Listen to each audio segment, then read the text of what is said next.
How's the volume?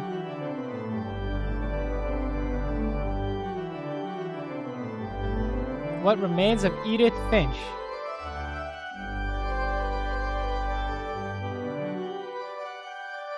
It's kind of loud for me. Oh, we're just fucking starting. Oh, this animation is pretty cool. So I'm on a boat. I can't move, I don't think. Oh, zoom in. I can right click to zoom in. Is the sound good now?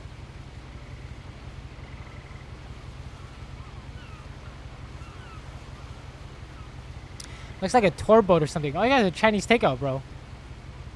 Actually, universally recognized. Oh, what? I have flowers and there's Edith Finch. I open this. It's a journal. Wait, am I not doing it right? Oh, here we go. This isn't going to make sense to you, and I'm sorry about that. I'm just going to start at the beginning with the house. Oh, this reminds me of, what is that called? What's that book series called? Series of Unfortunate Events. Oh, okay. I'm walking to the house. You guys remember a series of unfortunate events? Can I run? I lived here until I was 11, but I wasn't allowed inside half the rooms. Okay. It's not a scary game, is it? This is a cute mailbox. Bro, what? Okay, I'm doing something wrong. Inside the mailbox were bills from 7 years ago, marked urgent, open immediately. Did I not open it? Wait, am I trolling? Oh, that's it? I hadn't been back since my brother Lewis's funeral. Hadn't been back since her brother's funeral. Can I open this? Oh yeah, I can. It's still loud? It's still loud? Okay. Here we go. This should be better, right? In her will, my mother left me a key, but didn't tell me what it unlocked. Okay. Maybe she thought I'd know. Or she thought that the mystery would be enough to bring me back. The Finches. Left or right? I can pick left or right? Really? Am I going the right way? Can you get lost in this game? Oh, am I trolling, guys? The truth is, even after I inherited the house, I never thought I'd come back to it. But now I had questions about my family that only the house knew the answers to. The woods around the house have always been uncomfortably silent. Mm-hmm. Very silent. They're about to say something, but never do. Okay, sure.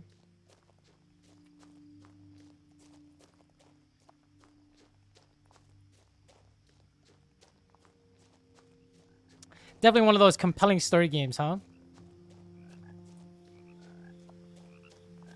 Oh, basketball hoop. Hey, you guys ever have a basketball hoop? We had one in our driveway. The house was exactly like I remembered it, the way I'd been dreaming about it. This house is kind of nice, no? Look how tall it goes. It's so cool. As a child, the house made me uncomfortable in a way I couldn't put into words. Really? Now, as a 17-year-old, I knew exactly what those words were. I was afraid of the house. All right. How can you be afraid of a house, man? Come on.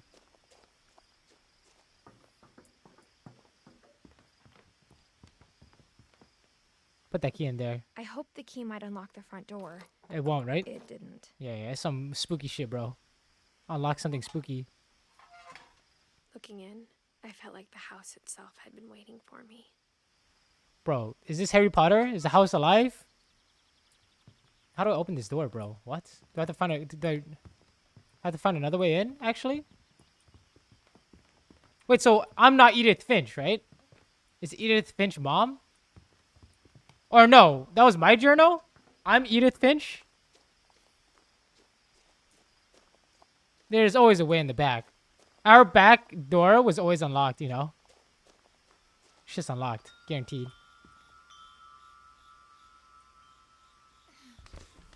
Bro, I'm going through the...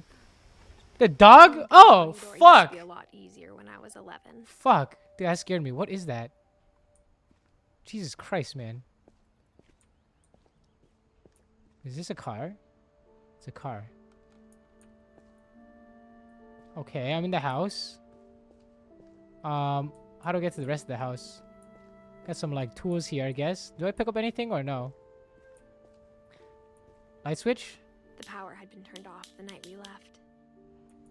Power had been turned off the night. What? We got a generator or something? For the first time in years, I felt like I was home. Wait, what? Really? Oh, dirty dishes, bro. So much shit everywhere.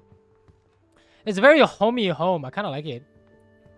This is the kind of house you guys The want? table was still a wreck from the night we left. Wait, so what happened when they left?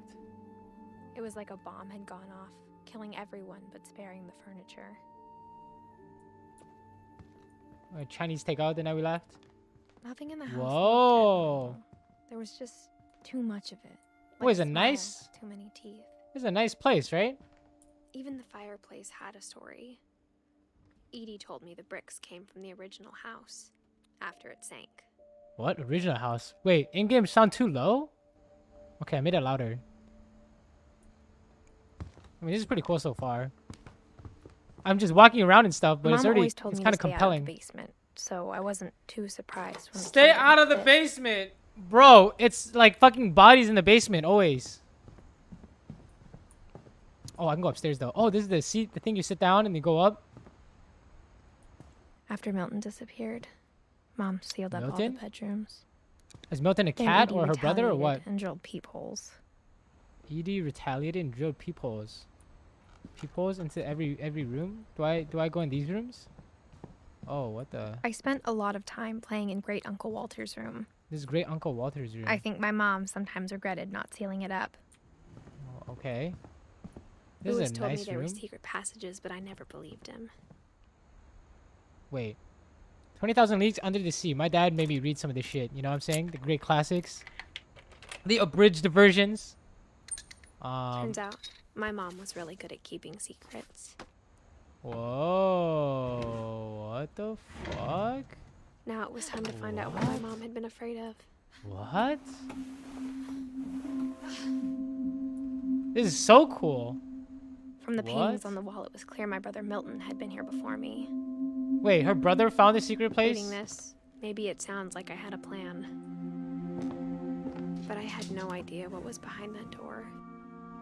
Whoa, this is so cool. Yo, is this the kind of house you guys Just want? like I had no idea where all this was gonna lead. This fucking secret rooms and shit, bro. It's lit. Molly. Who's Molly? I grew up looking at Molly's room through the peephole. Molly's gerbil had a tiny bedroom with its own even tinier gerbil cage. Okay, that's cute, I guess. Being inside for the first time, I felt like I'd stepped behind a painting. Who's Molly? Oh, so the rooms are connected, basically, like that. Oh, that's really cool. Wait, where's the actual door, though? This one? Oh, I can't get out. I can't leave. Where's the peephole?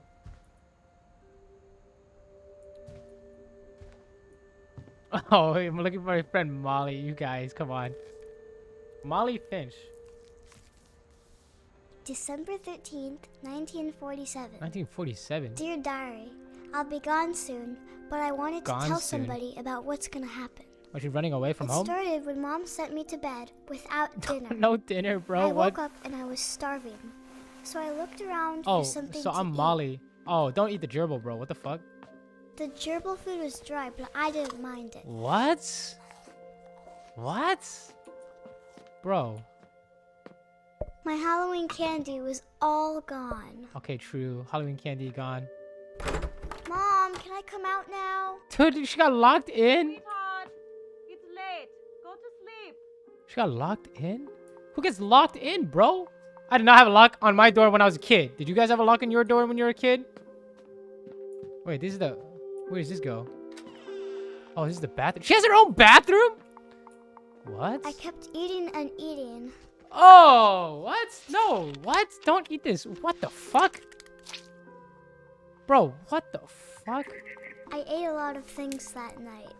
What? This is not real, bro. This is not real food. What are you doing? This child has problems. Yeah, fuck it. Drink from the toilet, bro. You're already too far gone. Then I heard chirping outside my window. It was a barn swallow going back to her nest. A barn swallow. I reached out for her. Even the windows are locked. We're actually at the Dursleys. And suddenly, What? I was a cat. Bro, what? I'm a cat, bro? Oh. We go up, or what the fuck's happening here? I'm a fucking cat, bro. I tried to be quiet, but the bird was really scared. Come here, birdie. Let's be friends. Come here.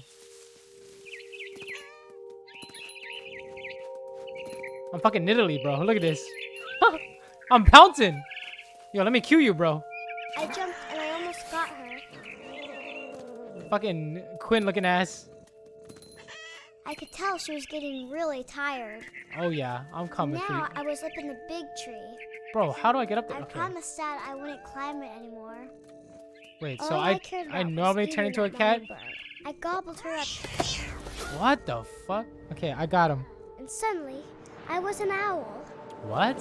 First, all I heard was the wind. Yo, we animorphs, guys. Teeth nibbling in the grass.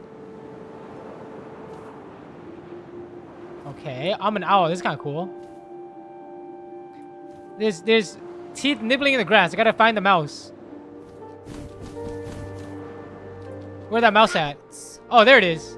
Oh, come here. Come here. How do I aim? Bro, what? How do I aim? Bro, what? Fuck, where'd it go? Oh, there it is. I have to be right above it, eh? Come here. Oh, yeah. Easy, bro. Games are so easy. Looking up and seeing mine through my talons. I Okay, I don't swallowed think- him up, and I didn't chew one bit. What the fuck? Then I flew off to find something bigger. Okay. We looking for like a kid or something? What are we looking for? What's bigger than a rabbit, guys? That owl's... A mama rabbit. Oh, a mama rabbit. She has an obsession with eating mama birds and mama rabbits and whatnot. Bro, I can't aim. Oh, there we go. Easy. She was almost too big to carry. I started choking, but I couldn't stop eating. What the fuck? And suddenly, I was a shark. I'm a shark now.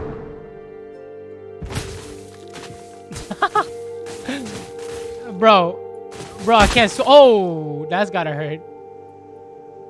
You good, bro? Oh, I'm. Oh, fuck. Yo, let me in the water, bro. What is this? What is this, dude? What is this, bro? So I'm that I rolled off shark the that Fizz cliff and ulti into the he ocean. threw out. Now, I was hungrier than ever. Why am I so hungry? Why do you just want to eat stuff, bro, kid? What am I chasing here?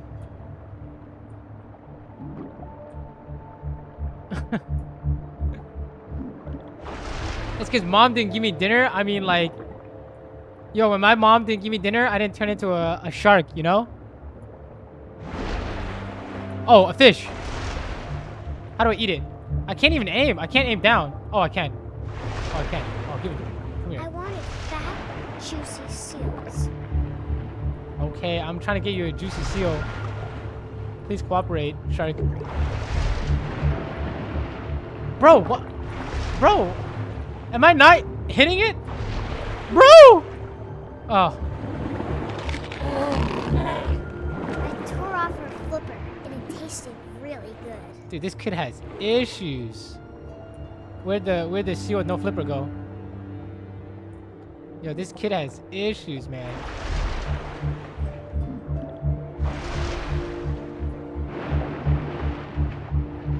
Grabbed on tight. And when I was so hungry, I jumped out of the water. When I opened my eyes, everything had changed. Okay.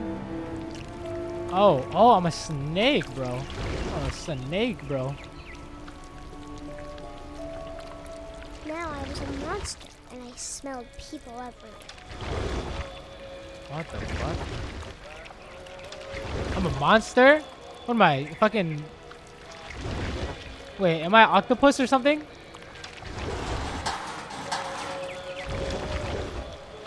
Where am I going? Oh, I found was you, dude. big, but I moved real quiet. What the hell?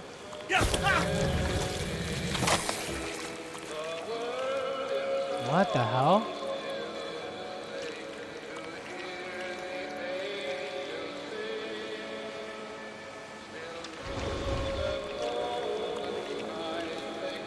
Let's go hunting for people, or?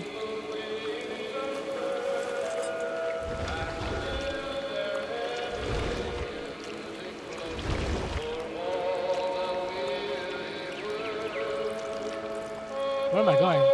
Up?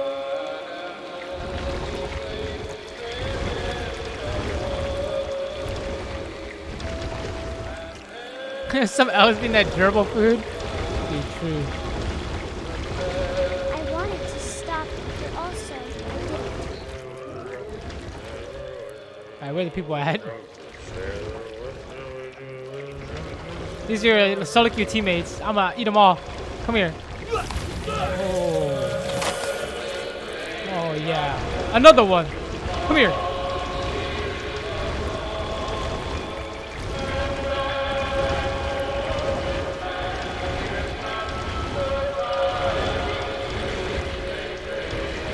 What's up, bro? After the last passenger, I was still hungry. And across the water, I smelled something new. Something I had to have, so I swam towards it. Okay. I don't understand. We're Molly now. Is it because I'm on drugs? I slithered onto the sand, and the good smell went into an old pipe. Good smell went into an old pipe. Okay.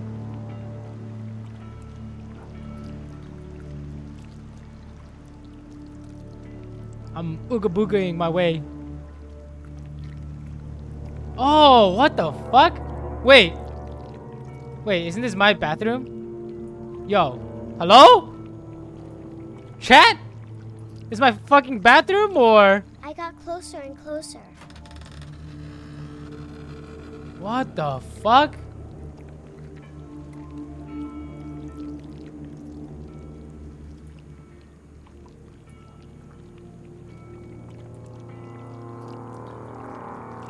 All my stomach started growling. All my what does that even mean, bro?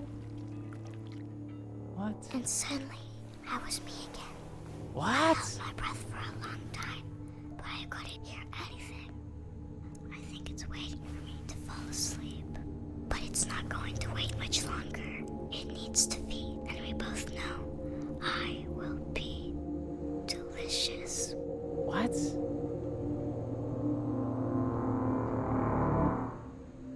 Yo, what?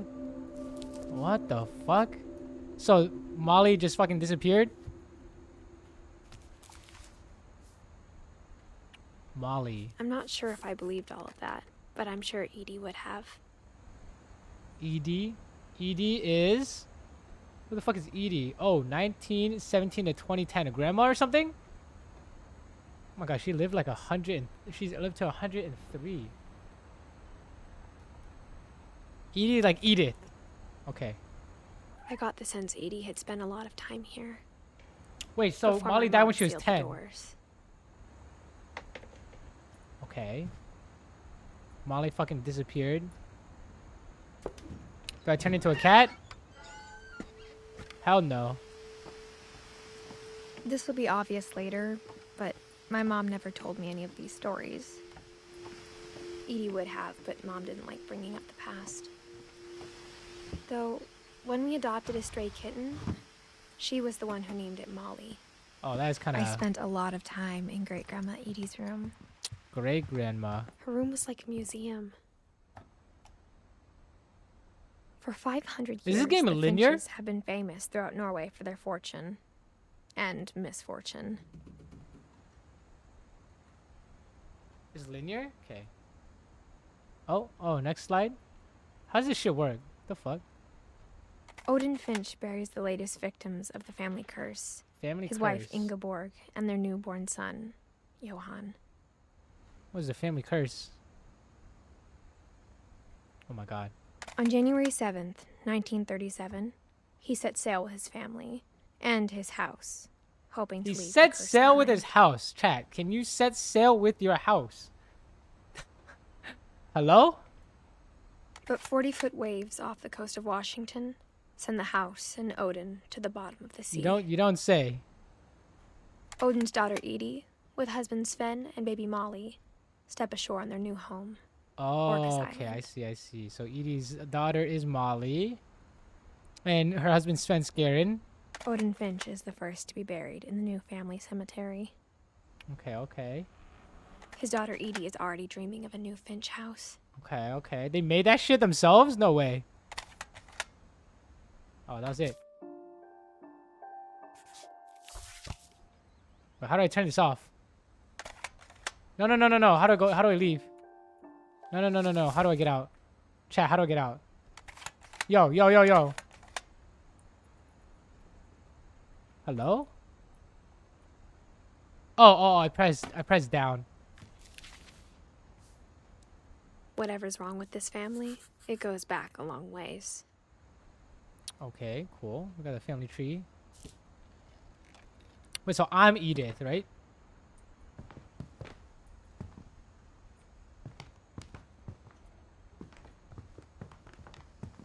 What next, guys? What next? When Edie Dragon- told people Sven was killed by a dragon, she could also have said he was building a dragon-shaped slide that collapsed. She Oh. could have, but she didn't.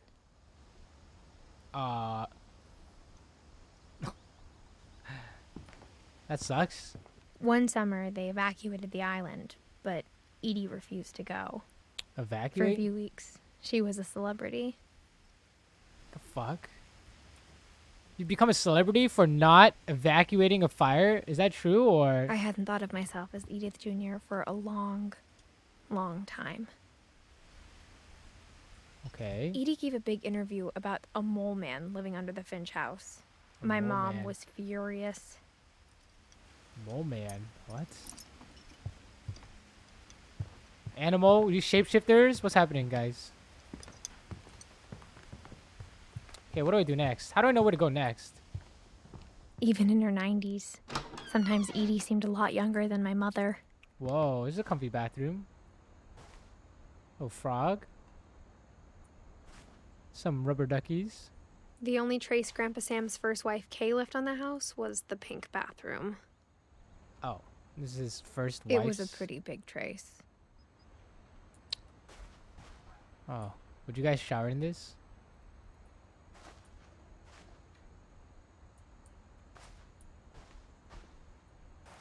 Okay, what do I do from here, guys? Hello? Oh. Open? Oh, there's a secret in this bathroom. Okay. There's a secret in this bathroom. It's in the last place you would look. Under the cabinet? It isn't in the cupboard. Oh, it's not in the cupboard? It's hidden in this book. What the hell? Whoa! Yo, this is fucking cool. What the hell? It's so Sven cool. gave Sam an old camera he'd refurbished. He never put it down. So this is like the red room or whatever, the camera room. Develop photography. Oh shit! It's over here. Milton. Oh my goodness! Oh my goodness! It goes all the way over here. Every room is connected.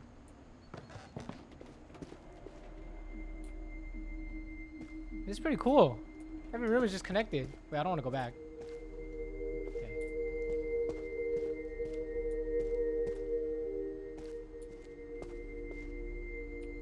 Why are there just steps here? They lead nowhere. I knew Grandpa Sam had a twin, and that he never talked about him. Whoa, this is like a little treehouse thing. This is so I guess my cool. grandpa didn't like history any more than my mom did. Wait, this is so cool, guys. What?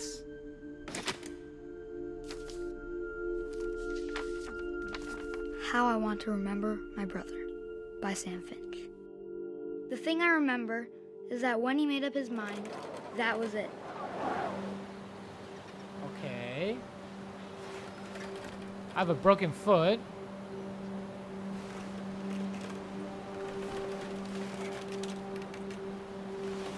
My brother said he'd die before he ate another mushroom. And he did. His brother died. At Barbara's funeral, we swore we'd never be afraid again. And he wasn't. How did I die? I think Calvin always wanted to fly. Bro, am I really just going to fucking jump off into the... Dinner's ready. Coming! Bro, am I really gonna swing off over into the cliff?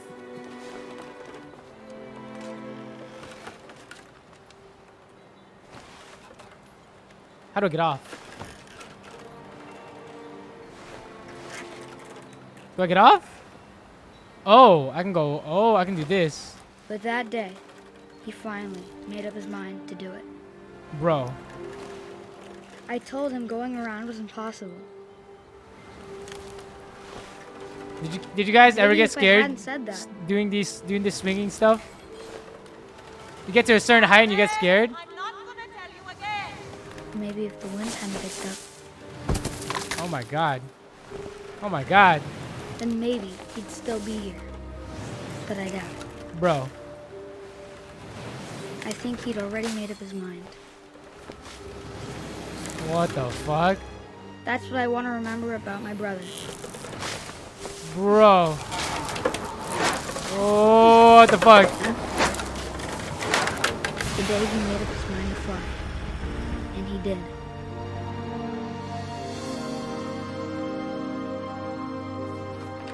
Monka. Yo, how are the kids fucking dying, bro? Calvin's story felt strangely familiar. When I was younger, I remember trying to do the exact same thing. What? When she was younger, she remembered trying to do the exact same thing. After the funeral, What the fuck's wrong with Edie these roped off kids? Calvin's half of the room. That's what I'm saying. What is wrong with these kids? Oh, look. And then he kept doing the height thing years after.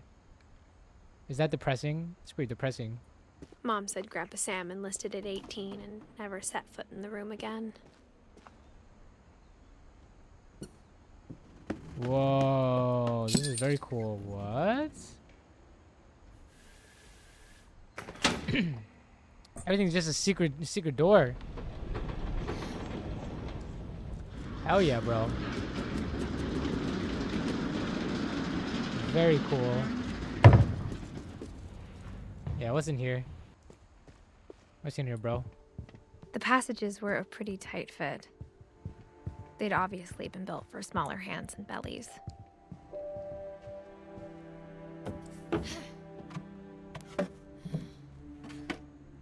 Growing up, I always thought of Barbara as a child star. Child star. I never thought about Ew. how hard it must have been for her afterwards. Ew. What is that? Guys, what is that? It's not pizza or cake, right? It's some fucking like pot pie. This birthday pot pie. A cake? Guys. Is it a cake? Kind of doesn't look like a cake. Of all the stories people wrote about Barbara's death, I'm surprised Edie saved this one. Barbara's dead. What the hell? Some Halloween stuff. Old Jack here with another ghastly tale inspired by America's most unfortunate family. I'm calling it The Surprise Ending of Barbara Finch. Jesus, the voice acting. As a child star, Barbara was famous for her scream. Oh, Now iconic. at 16, she was all washed up. A has-been. Washed up? Guys, am I washed In a up? lucky break, she'd been asked to perform her signature scream at a local convention for monster movie fans. It was just the boost her career Beastie needed. Con, bro. Unfortunately, her scream hadn't aged well. Getting better. I think you just need the right motivation. Her biggest fan and current boyfriend, Rick, was about to demonstrate when... What the Now hell? that was a great scream. It was Barbara's father, Sven. He'd Sven's slipped scared. into a table saw and had to be rushed to the What? emergency How do you room. slip into a table So saw? Barbara got stuck babysitting her youngest brother, Walter. Her convention comeback was cancelled. Okay, I'm hearing frustration, but I'm not hearing terror. What if I tried... A gang of hoodlums in Halloween masks have been terrorizing Orcas Island tonight. Police are urging residents to... That came from the basement. You're right! Also, I loved your delivery on that. Why is your basement door locked? Because my dad likes making puzzles and secret passages. There's a key What hidden is in the the music basement? box. Why is the secret basement locked? is to keep winding and winding until finally the key pops out. Thanks, babe. I'll be Thanks, back in a babe. sec. He won't be back. 20 minutes later, Rick hadn't returned. Monka, So dude. Barbara went to look for him, right on cue. What the fuck? She reached for the music box, Oh, goddamn, bro. and as she wound the key, she listened for Rick, but the house was silent. Yo, he dead, bro. Oh, God. No, I thought you guys told me it wasn't scary. No. Scratch and imagine the worst.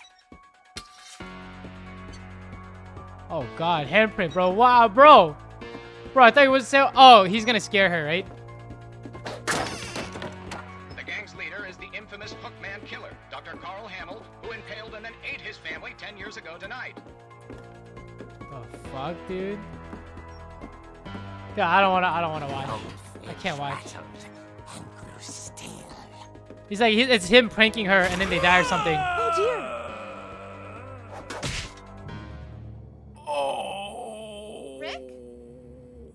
Barb, He was, like, pranking her. relax. I was just trying to scare you to help you find your scream. Well, I'm not scared, Rick. I'm then they die. furious. Then act furious. All I'm getting from you now is that you're hurt and confused and you're... She threw him out, but she kept a little something to remember him by. Barb, have you seen my other crutch? And she was still holding it when she fell asleep watching the late picture show. Just took his Hours crutch? Later, Barbara! Walter, what's going on up there? Ah! Okay, I'm coming up, but if this is a trick, you're dead, Walter. Oh, come on, bro. Guys. Guys. You fuckers. I thought you said this wasn't scary.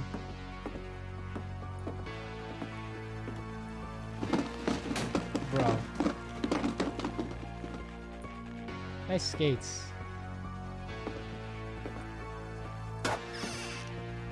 Walter, are you there? Walter had vanished, but his bedside radio was still on. Orcas Island police describe the man as 6 feet tall, with a steel hook for a hand. Residents are urged to lock all doors and windows. Well, and you get notify hooked, police bro. of any suspicious Motherfucking activity. Pike. Barbara turned, saw the hook man, and was speechless. He was quite smashing. What the fuck?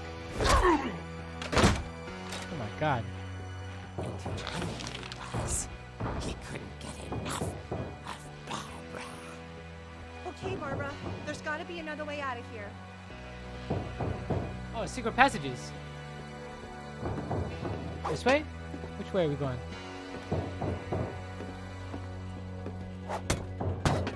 Let me just hit everything real quick, bro. Yo, how do I get out of here? Right here. That night, she played her part beautifully. Bro. Molly's room? I'm gonna turn into a cat? Fuck, where am I going, bro?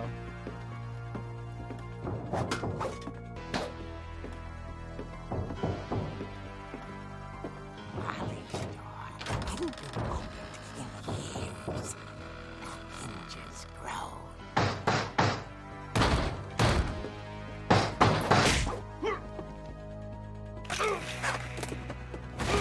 He wasn't moving, but she sensed the story might not be over yet. Is that her boyfriend, guys? She killed her boyfriend on accident because he was trying to scare her. And the kid was in on it.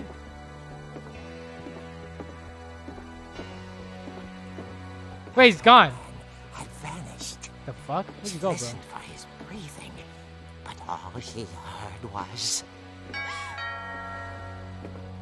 What the fuck?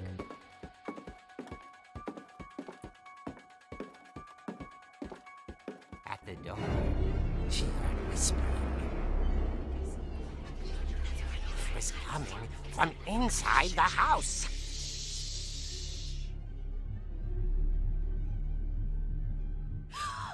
Oh dear.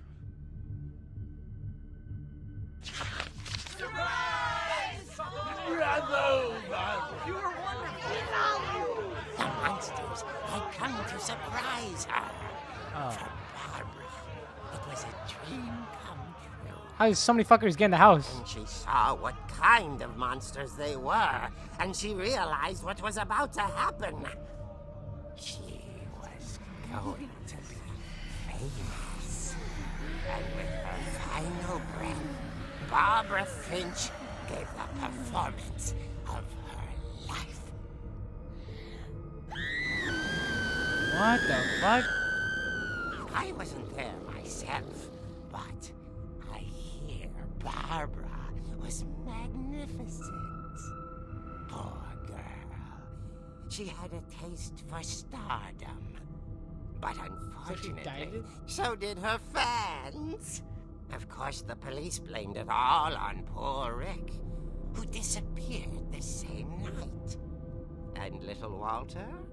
Hiding under his bed the whole time. He took it all pretty hard. But that's another story. As for Barbara, tucked inside the music box is all they ever found of her. Her ear. Oh, what? Now that's what I call a real eerie tale. Bro, what?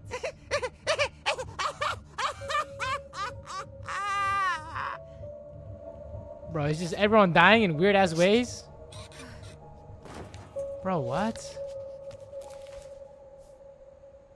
Edie told me all Barbara wanted was to be remembered, as absurd as that comic was. Maybe what Edie saw was a happy ending. Yeah, happy ending, bro? What the hell? Let's get out of here.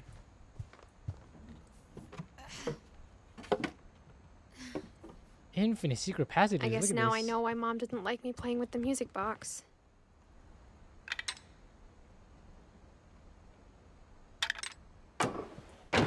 This goes into the hallway? That's cool.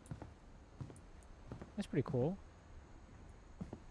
Now where are we Whenever going? people ask me about my family, We go up? the first thing they Mom always must want to have know locked about is their door Barbara. stairs on the night we left.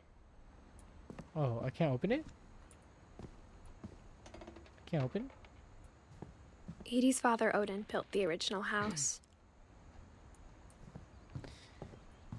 Okay.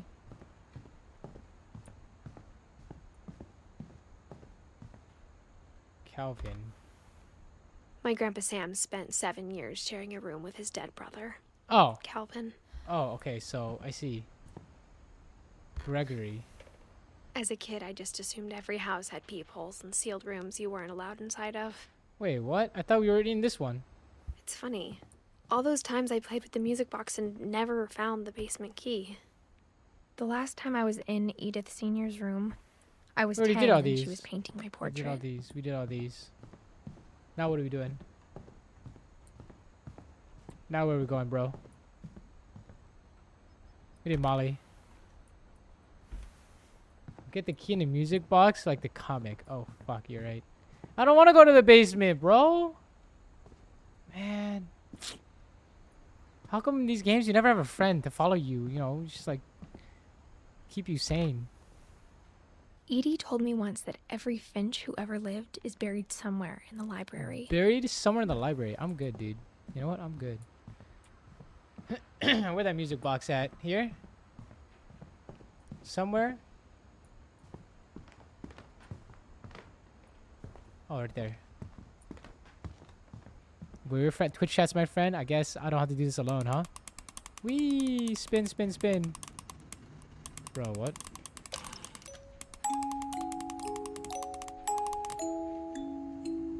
Okay, how do I take this out? Ah. That's cool. Ah. Yes. Let's go into the basement.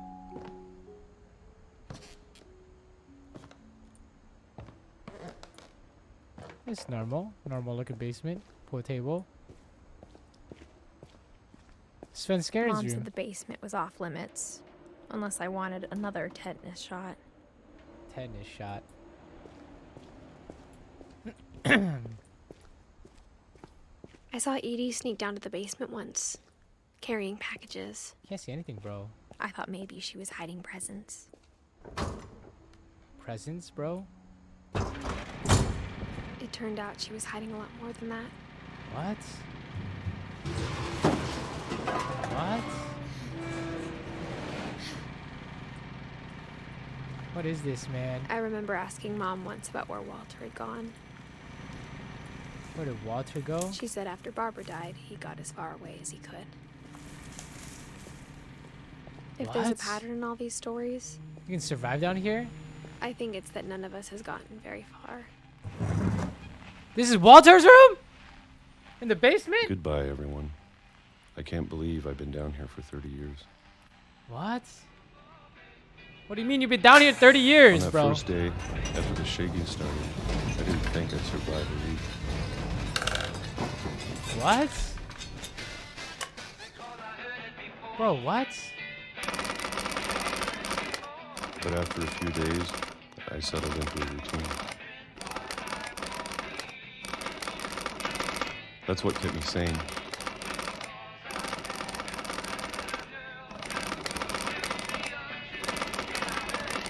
Having a schedule, living for today. I always expected to be dead tomorrow. What the hell? Doing the same thing. Why is it If you shaking live every day?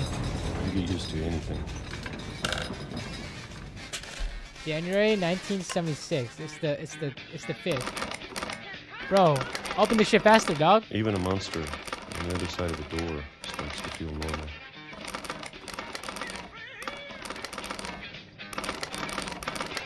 Almost friendly. What? Yo, what is happening in this game? And then one day, everything just 2005. stopped. Whatever that Look at thing his was, hand. He's older. It was gone. Maybe Wait, the it got shaking is tired gone? Waiting. Or maybe I just got tired of being afraid.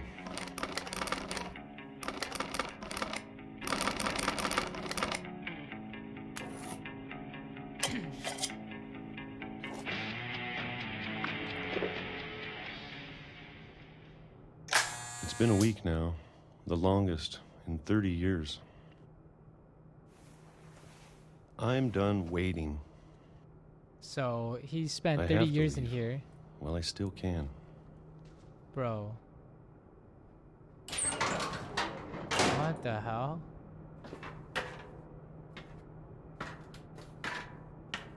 We're going down, not up. Okay. I mean, it's a cool. I know it's out there somewhere. It's a cool hidey hole, but. Whatever killed Barbara Oh, he's afraid of the monster. and Molly Oh, it killed Molly too. Oh shit, it's a monster, bro. and Calvin. Wait, it killed Calvin? I thought Calvin killed himself. Maybe this is all a mistake. Wait, he built a fucking wall? That's a wall. But I need to stop living the same day. Even if it kills me. Jesus. Whatever's Railroad out there, tracks? I want you to know. I'm Railroad ready for tracks it. or? I'm going to appreciate all of it, especially the food. I don't mind if I only have a year left. Or a month.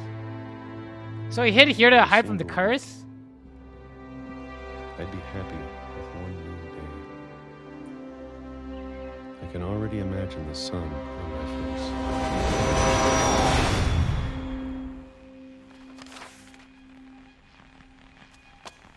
What?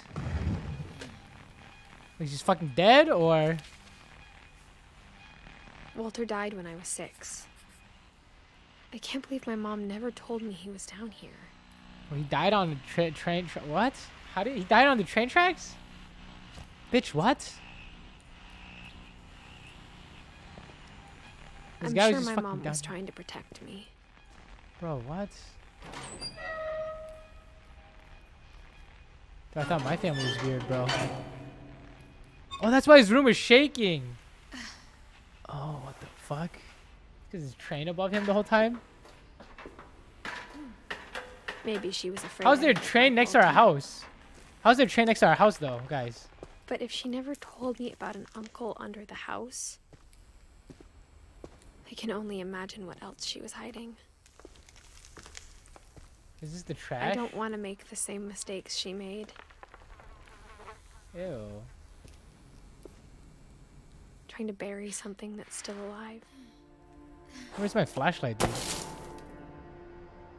Now that there's only one of us left, or maybe 2, Maybe 2. I thought it was time I heard the stories for myself. And found out So what everyone left happened a to journal? everyone else. But now I'm worried. I the bet we stories die at the end of the themselves game. Might be the problem. I bet we die. Maybe we believed so much in a family curse. We made it real. Walter died right here.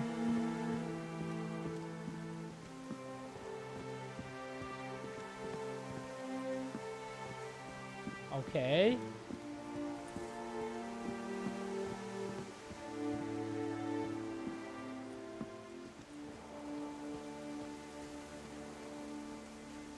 Chairs up here? I don't know if I should even be writing this.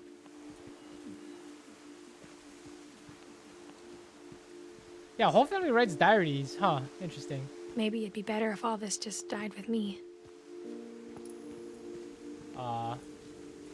Lights turning on, I guess? But I thought you should know about your family. Wait, do I have a younger brother or something? And the history you're a part of. Why are you talking to me? What? Wait, we're going into the water? Where are we going up? This way? Though to be honest, I feel as lost as you probably do right now. So I'm not. So Edith Finch is mommy, I think the people in these stories believed them. and I'm. For what that's worth. Am I like a son or something? Am I the kid of Edith Finch?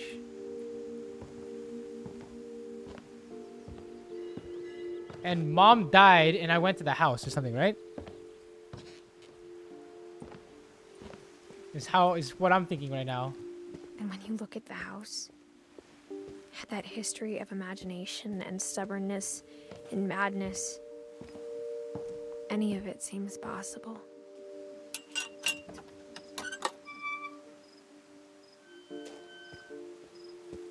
Alright, back in the house. Now what? Or actually, no, we go I this think way. we've been surrounded by death for so long, we've just gotten used to it. What kind of family finishes building a cemetery before starting the house? Yeah, it's kind of weird, bro. You're on a boat, I guess, and TP'd into It's her embarrassing diary. for me to admit this, Yeah, I but think so. the pet cemetery made me more uncomfortable than the human one. Pet cemetery. 3 of the gerbils were mine, and 2 had been my fault. Oof. Derpy, burpy, chirpy, furpy, lurpy, zerpy. Bro, what the fuck? Imagine naming your Smurfs Zerpy, lurpy, furpy, chirpy, burpy. And derpy, dude. These are more normal names. The fuck is Shotzi, dude? Sven built the house, but it was Edie who designed the cemetery. Molly, Calvin. Oh, look, they have little, like, symbol on the thing. Sven. Edie. What is this? Is it a book? Journal? Walter? Barbara? A star? That's it? That's all of them? I'm sure Odin's monument had been Edie's idea. My mom was always trying to move on, but for Edie, the past never went away.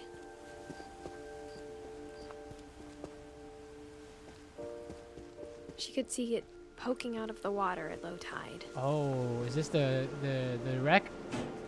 The wreck? The house wreck? We going there or what?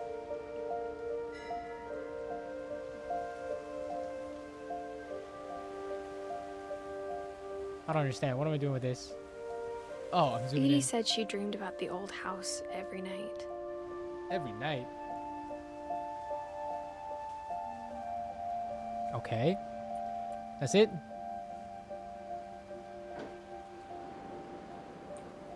Okay, cool. Do I just jump off or?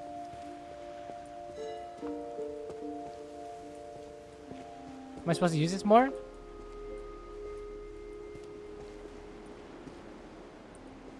Now what? Guys, I thought this was linear. Where do I go?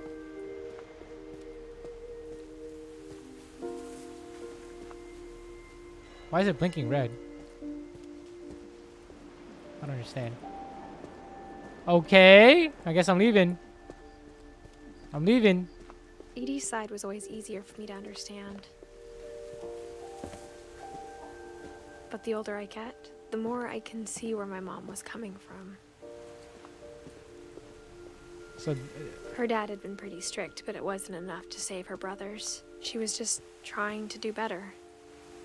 she couldn't save her brothers. It's just everyone else. She lost 2 of her brothers, just like I did. I get why she tried so hard to protect us. Wait, so I lost 2 brothers? Bro.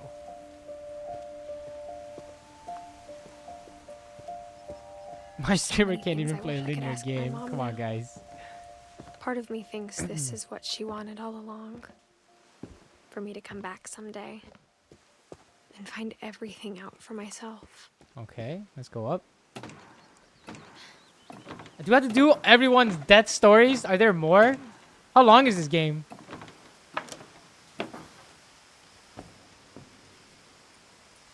But looking back on it now, This treehouse is hella cool, though. if she told me there was going to be so much climbing, I never would have come when I was 22 weeks pregnant. Ah, I'm 22 weeks pregnant.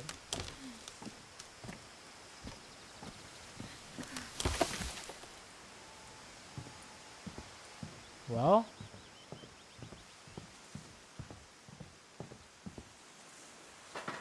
I never met Grandpa Sam. you can see her belly if you I look think down. He and my mom What? had a lot in common. What? Oh, what the fuck? Open. They were both pretty intense. Oh, this is a cool room, I guess. This is where we put the stream setup. Bro, we're actually going through everyone's fucking death. No? What? Open. Okay.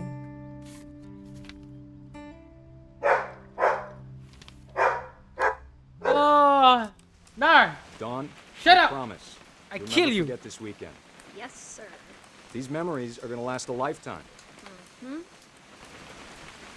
Is that daughter? Am I gonna have to shoot anything? It's a hunting trip, Dawn. Shooting is strongly encouraged. Wow. Shooting is What? strongly encouraged.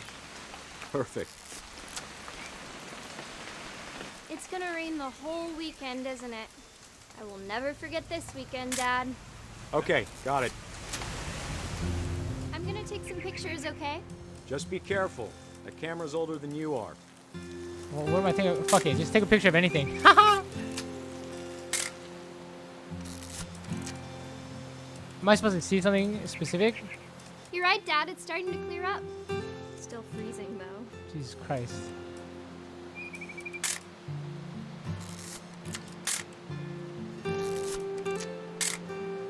My eyes, bro. Yo, what am I supposed to be taking a picture of? Hello? Is there, like, fucking Bigfoot? Oh, bird. Aw.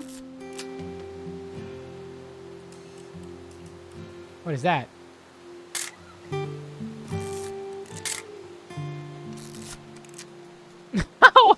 Yo, am I stupid?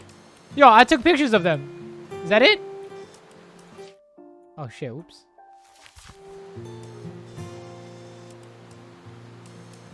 I gotta take pictures of more stuff, don't I? Fuck.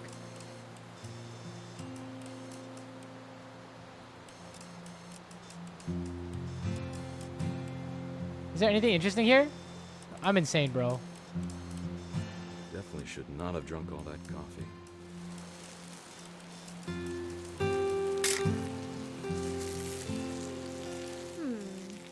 Hold still. Hey!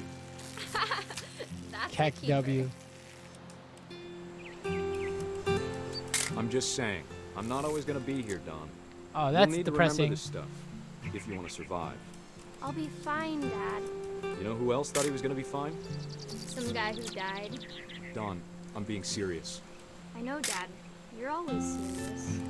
Doesn't being out here make you want to chill out? Well, to tell you the truth, I haven't been out here in 20 years. Bro, what am I supposed to be taking a picture of? Oh. Dawn, don't you think you could find something more interesting to photograph? Bro, what am I supposed to take a picture Last time I of? was with my brother Calvin. Man, Oh, that was Calvin. a great trip. Wait, didn't Calvin die a million years ago? Your grandpa Sven taught us how to fish, how to build a fire. What am I taking pictures Found of, an guys? old logging trail. There were deer everywhere. I bet if I could remember where that trail was, we'd spot a buck for you in no time. Give me a minute to check the map.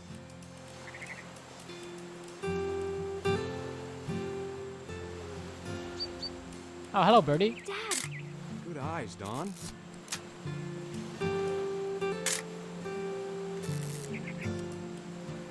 Before you take the shot, let me get a picture of you. Dad, I... Let me get behind you. Do I have to do this? Great shot, Dawn. Oh. Yeah, take a picture of that, bro. I'm proud of you, Dawn. Always remember that, okay?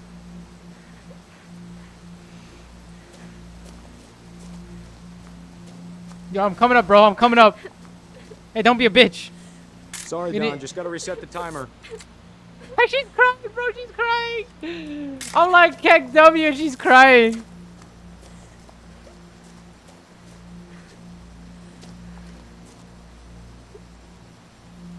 Dad, it's twitching. I think That's it's totally some- normal, Dawn. Just focus on the camera. Try not to think about. Dad!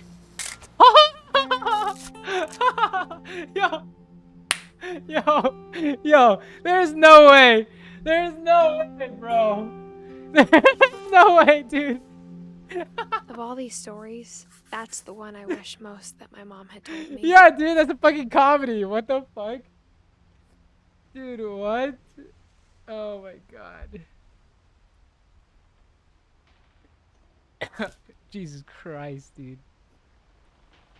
Sam spent his life shooting photos, but Mom said he got nervous being in front of the camera. I guess we're all afraid of something. Jesus Christ, dude. Okay. Is it like a heater or something? What is this? After Sam died, my mom and Edie got really close. They'd both lost a lot. Open, open. Oh no, some baby died, didn't they? How are these rooms connected, man? Wait, did all the babies die? What is this? Divorce contract? Dear Kay, do you remember the way Gregory used to laugh when he thought he was alone? Like something funny was happening, but only he could see it. Oh. I'm a fucking baby, bro. Oh, it's the frog toy and the ducks we saw. I think he saw things the rest of us don't. You don't say. Wait, he can control the duck. Why is the music kind of fucked up?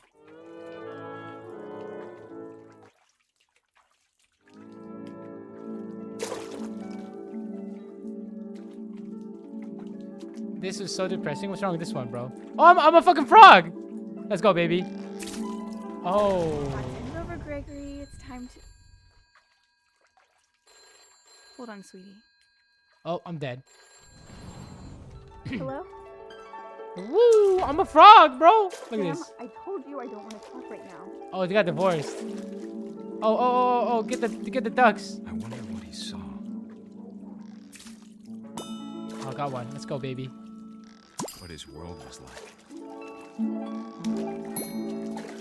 Let's go, baby. I'm so good at this game. Let's go, baby.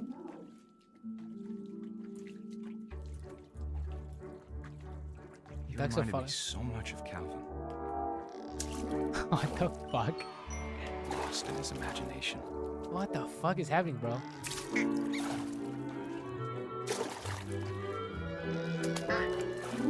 Okay, how does the baby die? Whatever it was, he saw. How's it possible to die here? The only way is drowning, no? But how do you even drown here? Oh, get the whale? Okay, let's go. This is music, man.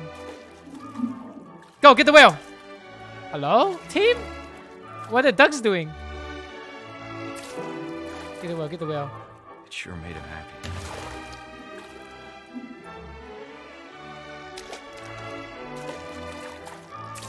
Yo, how do I get this whale to do stuff? Oh, let's go, baby. The whale's in it now. Is the whale supposed to, like, what do I do with this thing? Oh. Oh, we're collecting everything here. What the fuck? I got the whale. Go get the stuff up there. I know how silly it sounds. What? He killed himself with the fucking... What is I'm this? worried about a baby being too happy. Did he drink it or something? How the fuck did he die? But I could feel him slipping away. Sorry about that, Gregory. I know you did everything you could. No, playtime Maybe if I over. hadn't called that night. Damn it. What? Hold on, I don't want Gregory to hear this. I wish he could have told us about the world he saw. I don't understand. I actually drowned here? There's so much I don't understand about Gregory. I'm a frog? About everything. Where am I going, bro? What is happening? Oh, it's the whale! Look! Oh, I have to pull the drain? But I know what happened wasn't your fault.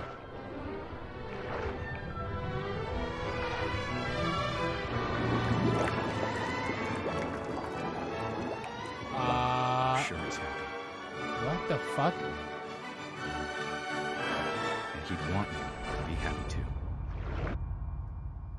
Good luck, Kay. Love, Sam. Wait, so how did he die? Did he drown?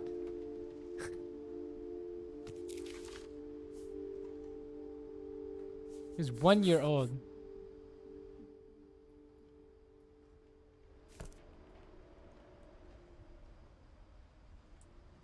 He went into the drain. He drowned, no? How did he just turn on the bath faucet thing and just fucking drowned? Okay. I can't imagine my mom ever writing poetry, and yet... A poem for Gus, who always said the wedding was a bad idea. Our father never hit us kids, at least not very hard. They'll get struck by lightning? Said with teenage disregard that he'd be dead before he'd see a wedding in our yard. Ooh, kite is very fun. You know, I never got like kites to work. You know what I'm saying?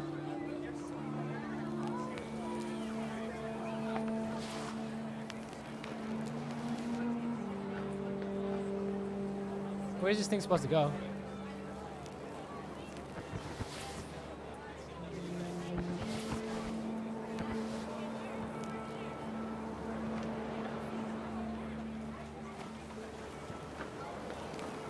My father made him come, of course, but Gus stood far apart, just flew his kite and bottled up the storm inside his heart. Okay. This guy like 10? How old am I?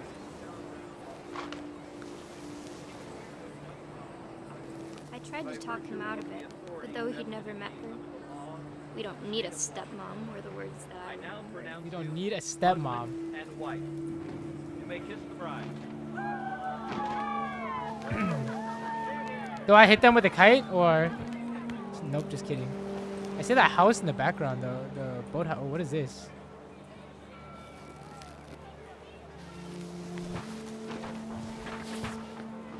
When the time for photos came, Dad ordered him to come here. But Gus Oh. declined, and as a sign held up his middle finger. Ooh. Someone about to get a beating later. The wind picked up, and panicked geese appeared and quickly went. But all the humans did that day was go inside the tent. Ah, he gets struck by lightning. Of course. Yeah. Fly this kite into the clouds. Where's the lightning at? Giga Chad. Yo, tell me right now, if you gave your parents the middle finger, would you or would you not be beaten? Pretty sure it would be instant FF if I did that.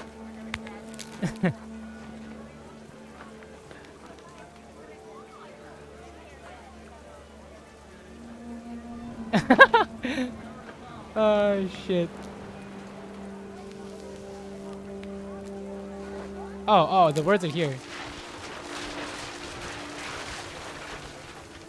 The This is rain cool. came down in buckets, Oh, but no that's one why seemed chairs to are in the think tree. that nature might destroy the tent our dad had crudely made. Okay, I collected a bunch of stuff. That's cool.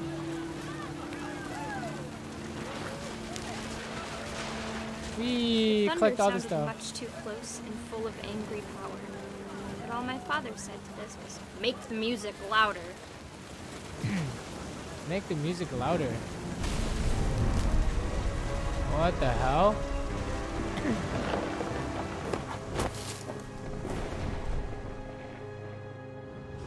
I wish that I could truly say I thought about you on that day. Out there on the beach alone, just you, the wind, the sea, and foam. But I didn't. Until we found you. Until we found you? What does that mean? Okay, but how did I die? Chat, come on! What? How did Gus die? She never talked about him, but What? Mom told me once if I was a boy, they were going to name me Gus. I got dragged? I got crushed by the debris. Really? I got squished by that shit? Are you serious? How the fuck are people dying like this, bro? Where's Don? Where's Don? What about Don? What happened to Don?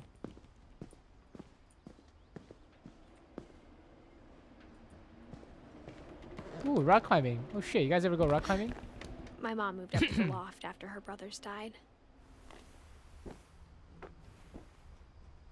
At the time, So that's her it was two as far brothers? away as she could get. I'm pregnant, bro. You making me climb this shit? Ooh, this is so cool. What? Hold up. Hold up. My mom This moved house to is India lit. a week after graduation and got a job teaching English. Oh, India. She spent a summer building houses in Calcutta, where she met my dad, Sanjay. Sanjay. Sanjay. The calendar, fly to India and stuff. This game is pretty detailed. Oh, there's a fire pole for me to slide down. Oh, that's hella cool. Religion was another thing my mom never talked about, but I think it helped her a lot after her dad died. Okay, we going outside or what? Lewis was born a year later. Lewis, my brother? You know that kid got crushed because he gave a middle finger to his parents. When my dad died, I don't think Mom knew where else to go. I'm sure Edie was happy to have her back. And Oh, I to see see. kids in the house again. Oh, this game is depressing, guys. Is this what life is like? Don, who's Don? The house had to get a little bigger, but Edie was used to that. And for a while, Oh my god, it's a classroom. things were good. Almost normal. Classroom, bro. You know, I learned the multiplication table in one day, up to like 10 times 10. And then I would pretend my dad was teaching me in the car on the way to Walmart, and I got it in like 20 minutes. And I was like, oh, give me another one. I like pretended to like not get it, so he would give me more, so I could like show off how fast I learned it. You know what I mean? But it didn't last. Oh shit, kingdom, phylum, class, order, family, genus, species. What the fuck is variety? Yo, we have variety right now, right here. We have variety right now. Alright, open this door. The beginning of the end was Milton's 10th birthday, when Edie gave him a castle. Wow, that's so cool. How the fuck did Edie give him a castle like this? After Milton disappeared, the only thing he left behind was a room full of paintings. The fuck? How did Milton disappear? I want to get in that room. This is hella cool. Open the door. Oh, got sealed up with like glue or some shit. How the fuck do how do I get in here? Dude, this is so cool. This house is so cool. Oh, what's up, Kevin? This is a horror game? Oh, it's kind of spooky. Wait, whoa. Look at that slide, dude. What? Architecture? This guy's cool. Wait. I don't want to leave. Wait, go back. I wasn't done. You can like go up and shit, right? I think Edie was happy to finally have another painter in the family. Is that a chameleon? This is a bed. That's cool. Can I go up? Hello? Let me up. Ah, here we go. This is cool. Imagine this is your gaming room or whatever. Look, a little tree house, looking nice. What happened to Milton? Milton Finch in The Magic Paintbrush. Okay.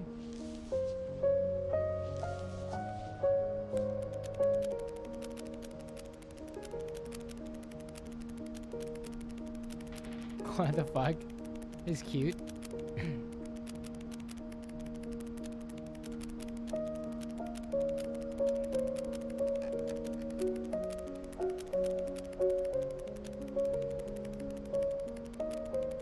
You guys ever make these when you were a kid? That's it?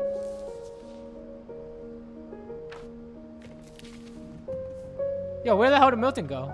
Oh, we're almost at present day. I was 4 when Milton disappeared. So that's my brother? That's my brother, right? I was 4 when Milton disappeared. What the fuck happened to him, bro? Mom spent months searching for my brother. Then she sealed the doors. Bro, but like what happened to him? Whatever Milton had found in the house, Mom didn't want it getting out. What? That's not ominous.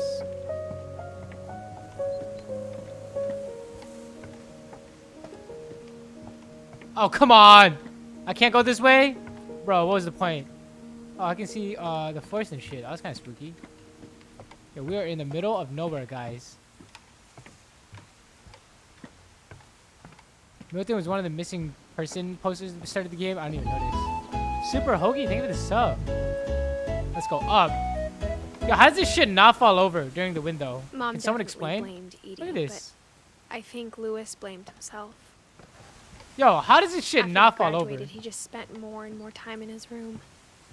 Until Mom got him a job at the cannery. Cannery. Everyone always told me to stay out of Lewis's room. Except Lewis.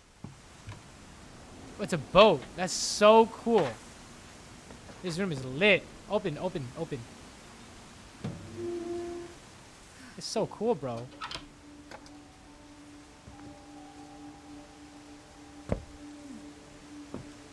Isn't this the house like everyone always wanted? Lewis's room smelled very, very familiar. Oh, come on. I did That not mean part to of go him out. went Oh, come on, bro. Come on. Go get back in there. Yeah, it's actually like Ron Weasley's house, dude. The Weasleys. He's got is that SNES? What kind of game console is this? Atari? What is this? Is this a fridge? High school diploma. Got a computer here. This is a gaming. He's got the gaming setup, bro. Where's the Mountain Dew?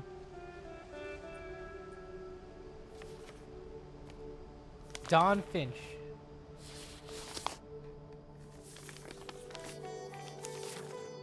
Dear Mrs. Finch, as Lewis's psychiatrist, I can understand your desire for an explanation.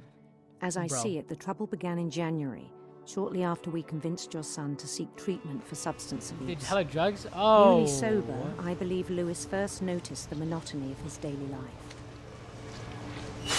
Oh. He kept Okay. working at the cannery, What the fuck? but Yo. he withdrew part of himself. What the fuck? In our sessions, I saw the same behavior. His mind Oh. began to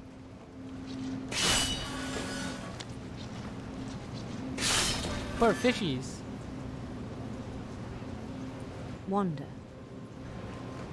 No, no, I'm not putting my hand in that. I'm not putting my hand in that, bro. I'm not putting my hand in that, bro.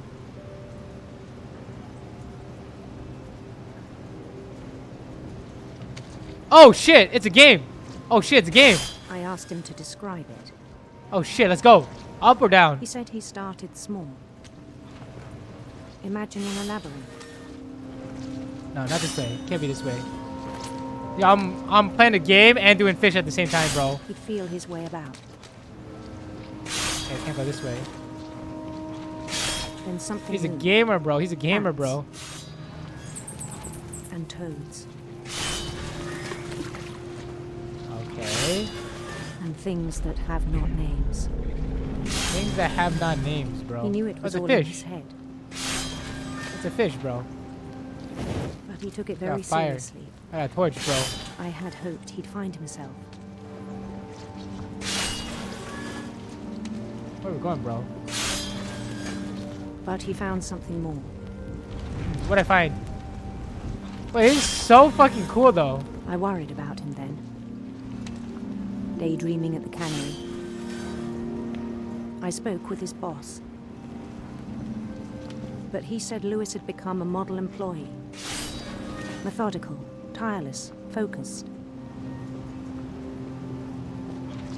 Like a whole new Lewis. Okay, So where I am I let going, him go bro? on. Where are we going with this? Where is this going? I even encouraged him. It seemed very promising at first.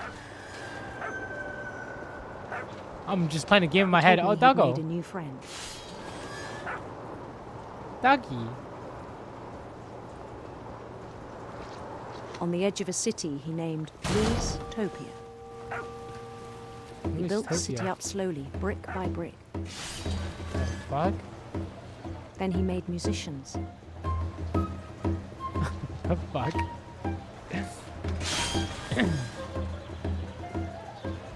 Yeah. And songs for them to play. I mean, I guess. He talked about starting a band. Yo, he crazy, He was bro. always humming something. Every day his imagination. This is about to be grew me if I stronger. play any more League.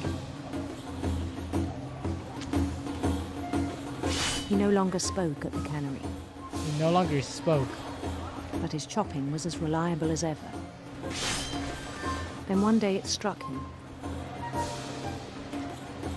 that all the cheering crowds, even the stones under his feet, were all in his imagination. Bro! So he What do could you mean? whatever he wished. Of course it's in his imagination. He held an election for mayor. And he won. This is Mario? It's Mario. They begged him to stay, but his mind was already wandering. It became a game for him. This is cool. I'm playing a game in a game while I work at the fishery. He'd conquer a city, then immediately push on. Okay. New Louisville. Okay. St. Louis. We civilization now, bro. We're conquering cities along the He river. started drifting away from our reality.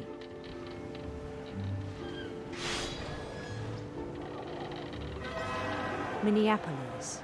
Minneapolis, Until one day he bro. forgot to go home from the cannery. Wait, what? How'd you forget to go home from Even the as cannery? his mother pleaded with him, part of Louis kept sailing on. What?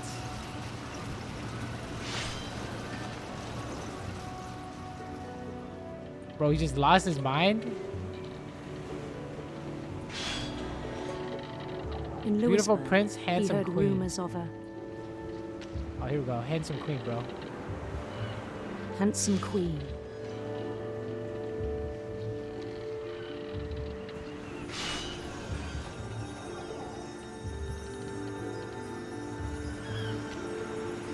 What the fuck? The queen was on her own quest AFK. Sinister serpents, bro. for sinister serpents. Spooky. So how does this guy die? He dies at the cannery? He followed the sound of her Silver harp. silver harp.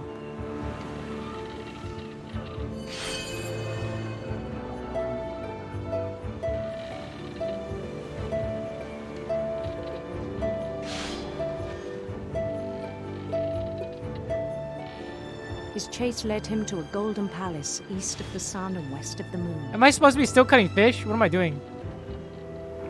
Even then, his logic remained sound. Oh, you can't see anything anymore. You see less and less of the He knew cannery. the world was all in his imagination. Yo, job's so boring. He just did all this, bro. But he was so proud of having created it. What the fuck? In his own eyes, he'd become something greater than a king.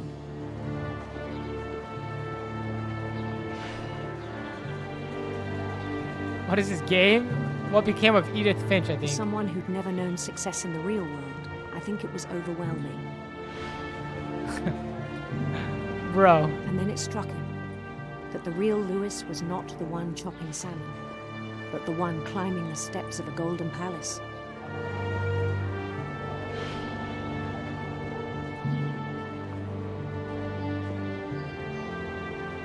My imagination is as real as my body, he told me. It was hard to argue with him.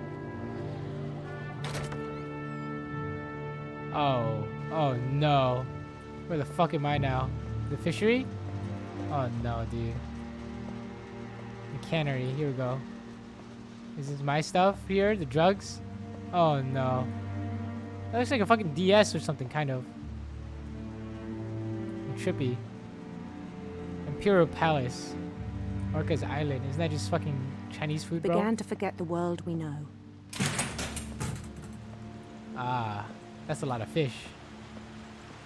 Well, why is the fish going into the I water? think it pained him to remember Louis. Wait. Why is the fish going in the water? Hello? Can someone explain? Why, I thought this is the fish we caught.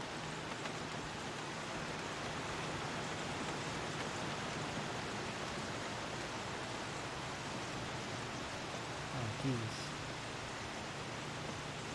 He began to despise the man with a royal contempt. That's me. You good, bro? I still thought I could save him. Where am I going? Even after he said he was being crowned king over all the lands of wonder.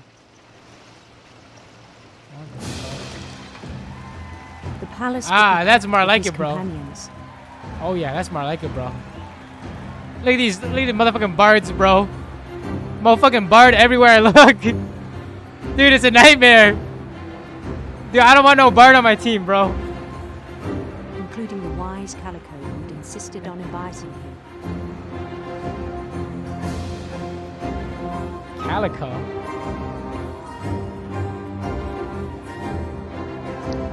Oh, it's a cat.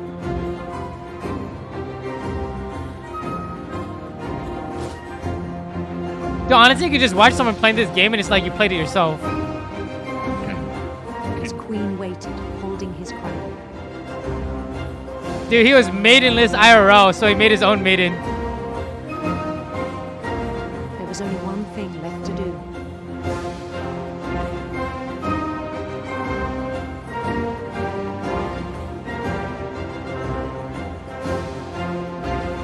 Bend down his head. Oh no! No! No, no, no, no, no, no, no! No, bro! No, dude!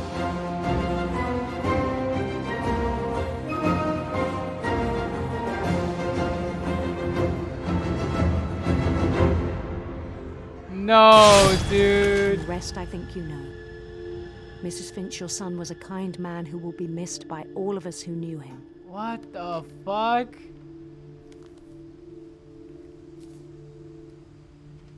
Seattle. It said Seattle. Are we in Washington? My brother was Dude, really what? cool. I wish you could have met him. Bro, what the fuck? Okay, I want to leave this room now, bro. Oh no, let me out, bro. Let me out. What the fuck? On the way back from Lewis's funeral, my mom told me to start packing. Start She packing? waited until the day before we left to tell Edie. I'm not sure if she wanted to make it easier or harder. I wish we'd stayed, Oh, really? How come? but I understand why we left. Whose room is this? This is my room? This one's pretty lit. It's at the top. My mom ended up leaving everything behind. Oh shit. Her mom's 90th birthday. What happened that night had been coming for a long time. Maybe it should have come sooner. What happened?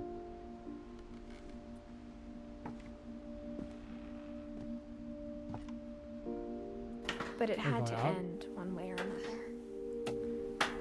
Man, this All room that's is left now is lit. to tell you about that last night. The last night. What happened? Her mom died? Her grandma died? What happened?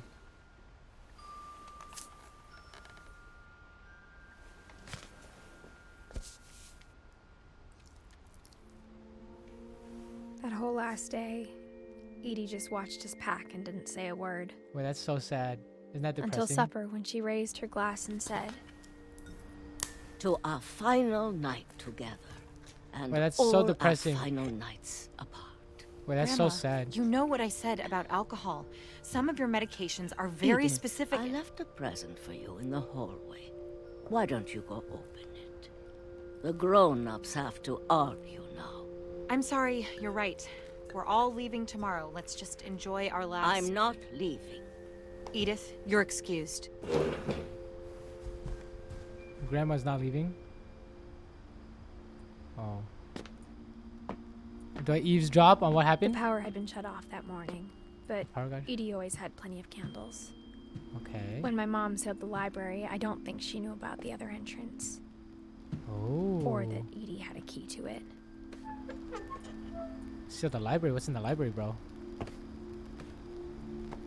Bro, the secret entrance is next to the fucking door. Hello? The fucking dude. Candles in the library. Isn't going to end when you leave the house. Oh, we can hear. Oh, I can hear from the library. Edith has a right to know these stories. My children are dead because of your stories. What I think the it's fuck? best if Edith and I leave tonight. Jesus Christ, bro. We'll have the nursing home send a van for you in the morning. Okay? Nursing home. History of the Finches by Edith Finch. I can never open these books, bro. Bro, I can't open this, bro. Are you serious? Okay. Dear Edith, there's so many stories I wish I could tell you, but there's only time. Oh, it's for her. It's for me, bro. This is about what happened on the night you were born. Night I was born. That night, the tide went way, way out. Oh shit! I went to the fucking. Oh shit! It was the first and last time I ever saw the old house aground. Oh shit! We can go There'd see. been an earthquake out in the middle of the ocean. Go go go go go! We can see the. We can see the original house. They called it the lowest tide in 1,000 years. Lowest tide in 1,000 God, years. it smelled awful. You know, I've seen that house every day of my life. Why is there like some red shit over there? Like permanently on. But Like I some never red light. thought I'd go back to it. When the fog rolled in, I lost my way. Oh, come on, bro. Where's the iPhone, bro? Where's the flashlight? I got turned around. I'm dead. I'm fucking dead, bro. What do you mean you got turned around?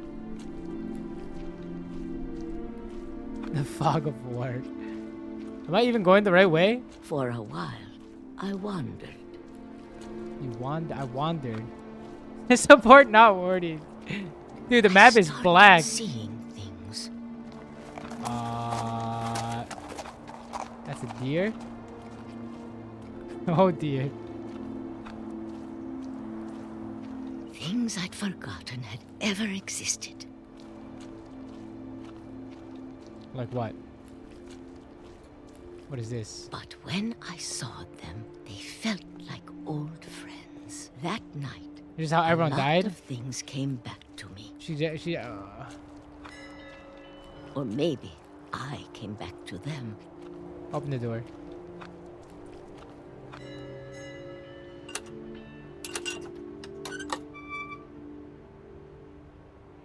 Things I can't explain, but that I need you to try and... Edith, what are you doing in here? It's mine. Edith! Mom, you're gonna rip it. Let go. Oh. I I kicked got and ripped. screamed, but Mom dragged me to the car.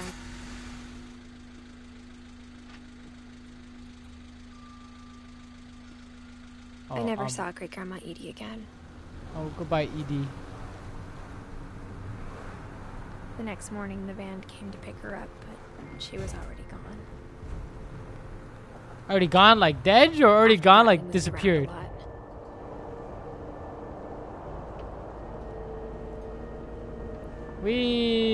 Wee. We both tried to make the best of it. Wee. You guys ever do this? A few years went by.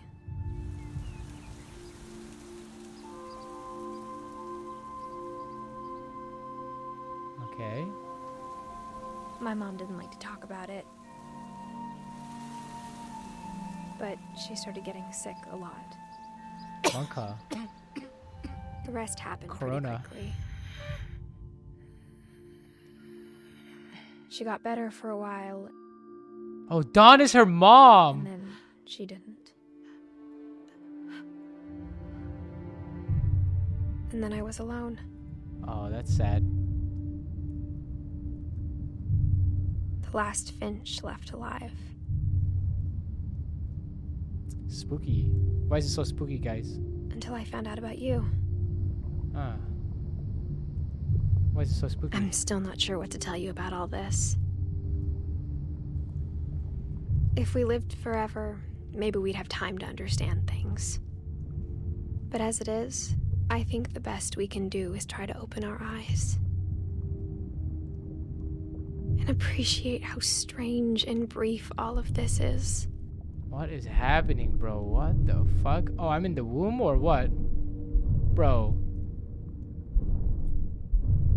Bro, what? This journal was supposed to be for you. But now I hope you'll never see it. I just want to meet you. And tell you all these stories myself. But I guess if you're reading this now, things didn't work out that way.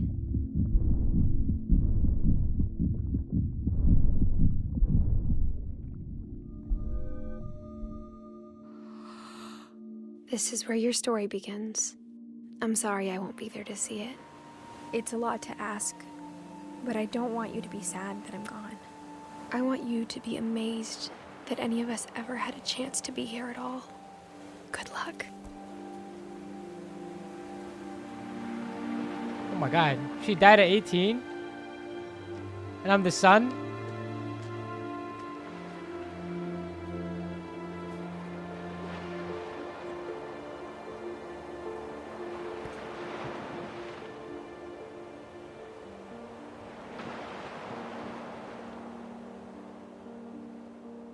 Wait, that was it? That was the end?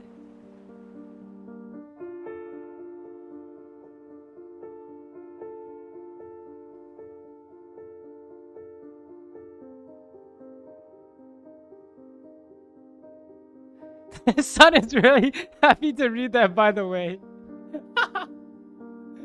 True, what the fuck? Yo.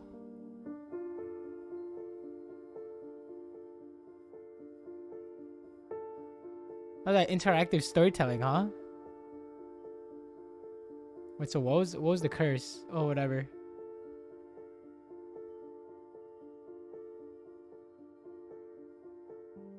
Okay, someone explain in chat. Wait, who here? Were you guys here for the whole thing? Type 1 if you were here for the whole thing.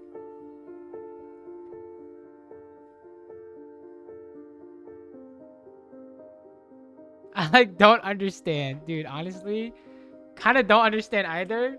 But the stories were really well done. Like dude, every single room and all the little like hints and like detail in every single room was so crazy. It felt like it actually felt like exploring like a real house and stories and stuff.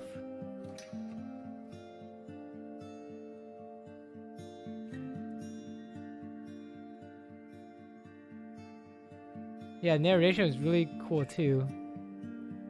But I wonder if there's like a lesson to be learned, or like if the game developers wanted to like teach something. You know?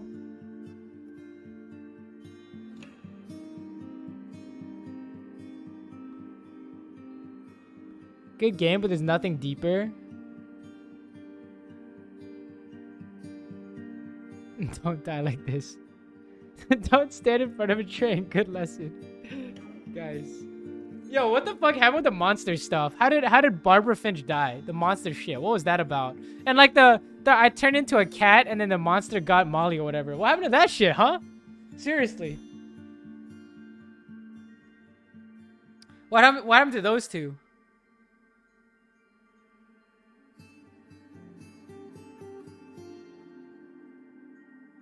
Molly died of food poisoning? Wait, did she? I thought... Wait, did she actually? Or didn't she disappear or something? Am I insane?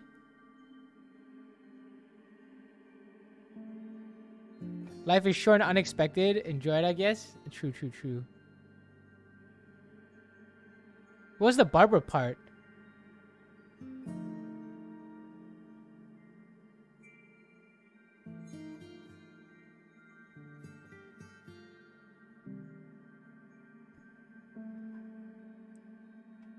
Joseph Anderson has a good breakdown for the whole game. If you want to watch that, sure. You think Barbara died to the criminal on the loose?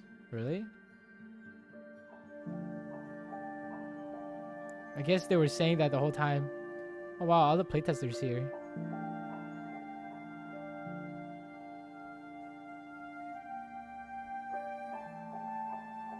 Did her boyfriend die too then? Trick or treat, smell my feet. This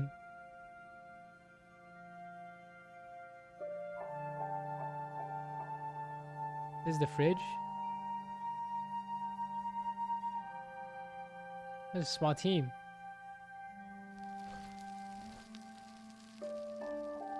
The end.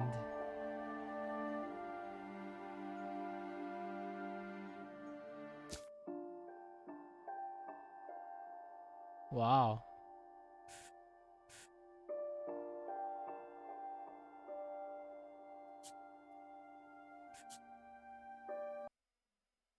They're surprisingly short. But I play an hour and 30 minutes.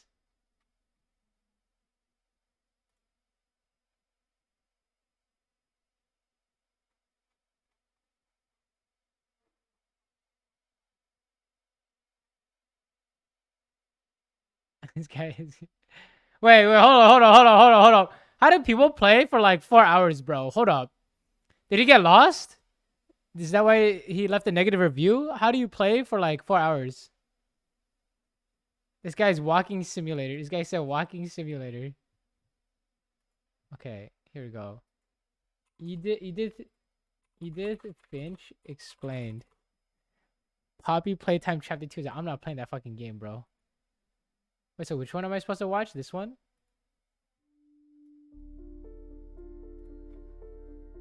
What Remains of Edith Finch is best described as a vastly more complicated and interactive version of those pop-up books you may have played with as a child, the ones with the pull tabs that move things on each page. There's even one of these in Edith Finch itself that you find early on. Because of that, it's hard to recommend What Remains of Edith Finch to everyone, even though it is one of the most beautiful stories I've ever encountered in the interactive medium.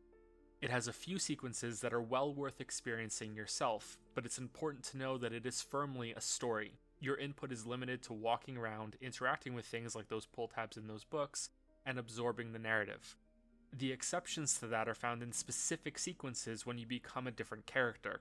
At least one of these is incredible.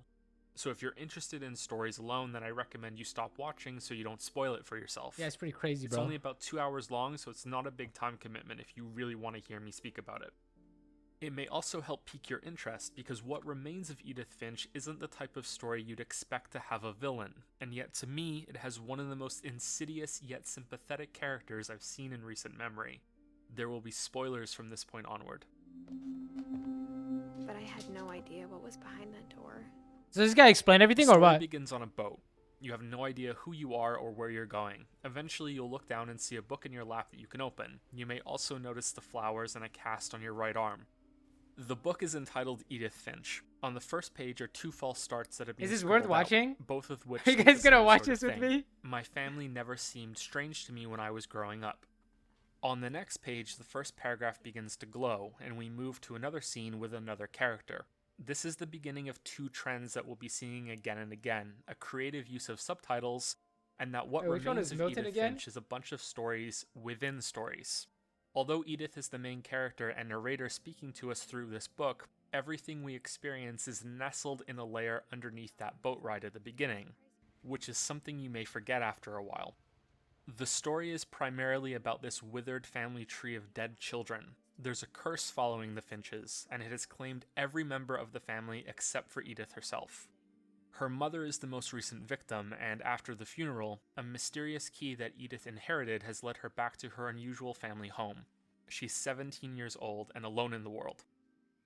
The goal is to discover what happened to everyone else in the family. This is marked by those branches on the tree in her book.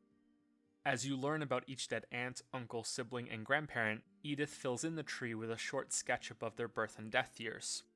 There are 13 entries on this tree, but only 9 of them involve sinking another layer deep into the story within a story, when Edith discovers a book or a letter that explains what happened to them, which you act out in first person. It's important to realize that each of these sequences is a recreated experience of how they died, but also sits with a wild amount of variance on the unreliable narrator scale. Not everything is meant to be taken at face value. At the beginning, however, things are a bit jarring, for two reasons. The first is that Edith Finch is like me, she never shuts up. That's a rude way of putting it because that was my initial reaction. Inside the mailbox were bills from 7 years ago, marked urgent, open immediately. I wanted to be able to figure things out and notice them myself without having Edith point them out and rob me of that enjoyment. What I failed to realize this early on is that her narration is crucial because everything we experience is translated through her perception of events, just like the stories she finds and reads through her journey. This is important when it comes time to process everything that happens in search of answers. Also, just because Edith does speak a lot doesn't mean there aren't things you have to notice yourself. There's a surprising amount of this if you're paying attention. The first time we're finding trigger points for more of that narration. Early on here are details about the deaths of both of your brothers. Milton went missing many years ago and was never found, and that Lewis died shortly before. Okay, what happened to Milton though? Left the house and never came back until now. But what happened to Milton? Rewarding are details Edith doesn't comment on, or things you can notice earlier than some others might. For instance, I looked down in this opening scene and saw that Edith had a bit of a tummy. You can see your body but not your feet unless you're walking, because your stomach is in the way. About an hour later, you're told directly that Edith is 22 weeks pregnant, but you could have also pieced this together early on and linked it back to the opening scene on the boat. It's my opinion that much of the story and what remains of Edith Finch is left for you to discover through these details. The key difference between this and other stories that I've criticized for doing this sort of thing is that it's clear the writers do have an answer for almost everything and want you to figure it out, whereas other stories are vague to give the impression of a story when there isn't one. This is directly linked to the second thing that's jarring about the opening, the house, which is weird and wonderful in the distance, but also fucking bananas. Edith may say herself at the beginning that she didn't know any different as a child, so she didn't realize how strange it all is, but everyone else here will notice. The house looks like a monstrous tower growing out of the forest, and even worse, inside most of the rooms have been sealed closed and then drilled with holes so people can peep through like they're all front doors to other worlds. This is beyond unreasonable. However, it's explained in a way that makes perfect sense later, but only if you're paying attention. The Finches are a family that are equal parts disturbed and brilliant. Everyone is deeply creative and driven to leave their mark on the world, or at least this house. The true tragedy of this family is that this is intertwined with the curse that's killing them, perhaps far more deeply than they realize. Edith's mother Dawn is arguably the most normal of any of the Finches, and yet even she was compelled to travel the world to help people, and even wrote and published at least one book on teaching. The others are builders, soldiers, artists, or those that lose themselves deeply in their own imagination, especially for the younger Finches that died before they could fully realize their creative potential. So even though this beginning is crazy, with the strange sealed doors with looking holes like the whole house slowly mutated into a mausoleum, it eventually makes a lot of sense. It's important to know that Edith has never been allowed into most of these rooms until now, which is demonstrated with one of the best lines in the story. I grew up looking at Molly's room through the peephole. Being inside for the first time, I felt like I'd stepped behind a painting. From here you find a padlock in a book that accepts the inherited key, and begin following a path through the house that leads to each of these sealed rooms. We'll get to why they were sealed to begin with later, but for now let's go through each of the stories within Edith's story. Odin brought the Finch family to America but died during the trip. He attempted to sail the family house across the ocean and then sank with it. His daughter Edith Sr., who goes by the name Edie so you're not confused between your character and hers, survived along with her husband Sven and their daughter Molly. Edie is Edith's great-grandmother, so 3 big jumps on the tree here. I'm not sure if I believed all of that, but I'm sure Edie would have. They begin construction of the new family house. 2 important details are that the old house is sunk in the water outside, and that Edie decided that the cemetery should be built first, before the house. The family curse was already alive and kicking before this point, and Edie was certain it had followed them to America, hence Odin's death, and then every death after that. Edie and Sven had 5 children, 2 girls, then twin boys, and then another boy. Molly was their first child, and it's her story that we experience first as well. She was only 10 years old when she died, and the first-hand account of her death is both one of the longest in the story and one of the most ambiguous. You find her journal in her room and read the final entry, wherein Molly claims she knows she'll be dead soon. Molly was sent to bed without any dinner, presumably because she was misbehaving. You control Molly as you search her room for anything to eat. She considers eating her goldfish, but ends up gnawing through a stale carrot from her gerbil cage, downing an entire tube of toothpaste, and eating some berries resting on her bathroom windowsill. The fuck, you can search for Halloween candy, but the pumpkin is empty. You can also try to open the door and discover that she's been locked inside, and hear Edie tell her to go to sleep. Sweetheart, it's late. Go to sleep. The story Have sleep for changes when dinner. a bird appears outside. The window is chained but can be opened enough that a little girl could slip through. This is the first of a handful of moments where I think the story intentionally subverts expectations. I thought the girl was going to end up falling through the window as she's reaching for the bird, and that's how she died. It wouldn't make sense because then how did she write the journal entry you're reading, but that's where my mind immediately went. Instead, Molly suddenly transforms into a cat and leaps through the window. Is this her like You then chase hallucinating the or bird something? through the trees as a cat, eat the bird, and then go through another transformation into an owl. You eat 2 rabbits in a surprisingly unsettling perspective, swallowing them whole like this, and then transform again. This spectacle goes on for quite a while, with Molly continuing to state how hungry she is.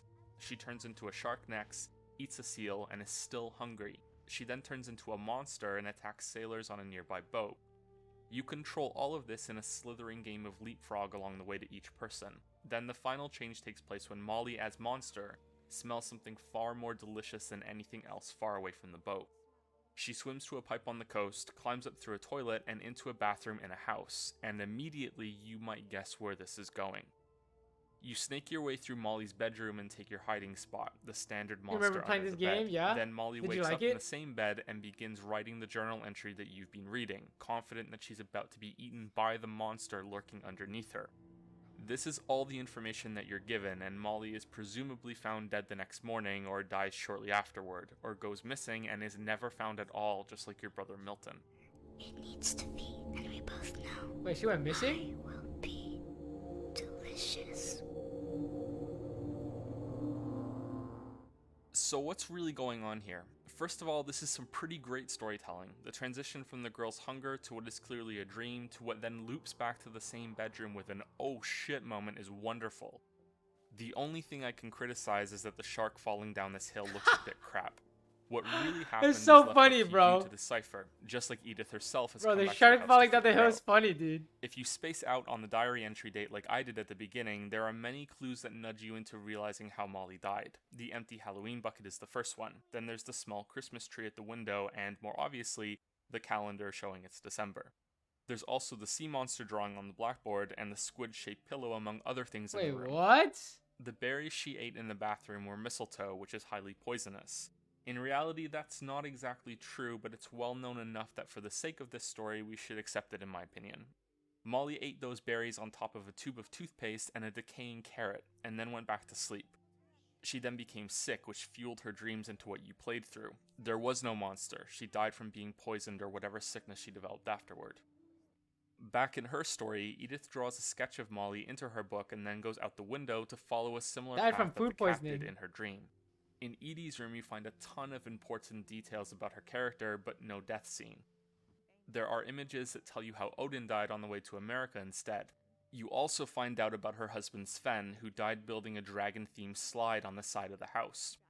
Edie likes to tell this story as an actual dragon. Oh, the dragon slide Neither is of right these there. characters get their own death story to go through. Up next are Calvin and Sam, Edie's twin boys, who shared a room for many years. Another one of those details you can notice yourself is in here with the marked heights on the door that stop at a young age for only one boy. Calvin's death has a similar fantastical layer to it as Molly's death, since it's told through a note Sam wrote about him. You play this sequence out as a boy on a swing that's trying to go high enough that they loop right around the branch at the top. Why are you watching which is this instead of something I think playing it? most Oh, kids who we went on just a swing finished a it. lot thought about when they were young. In this sequence, Calvin succeeds in his attempt and, as Sam puts it, was finally able to fly. In reality, He's going he through went it pretty right off the fast. swing over the cliff and fell to his death, at the age of 11 compared to Molly's 10. The day he made up his mind to fly. And he did.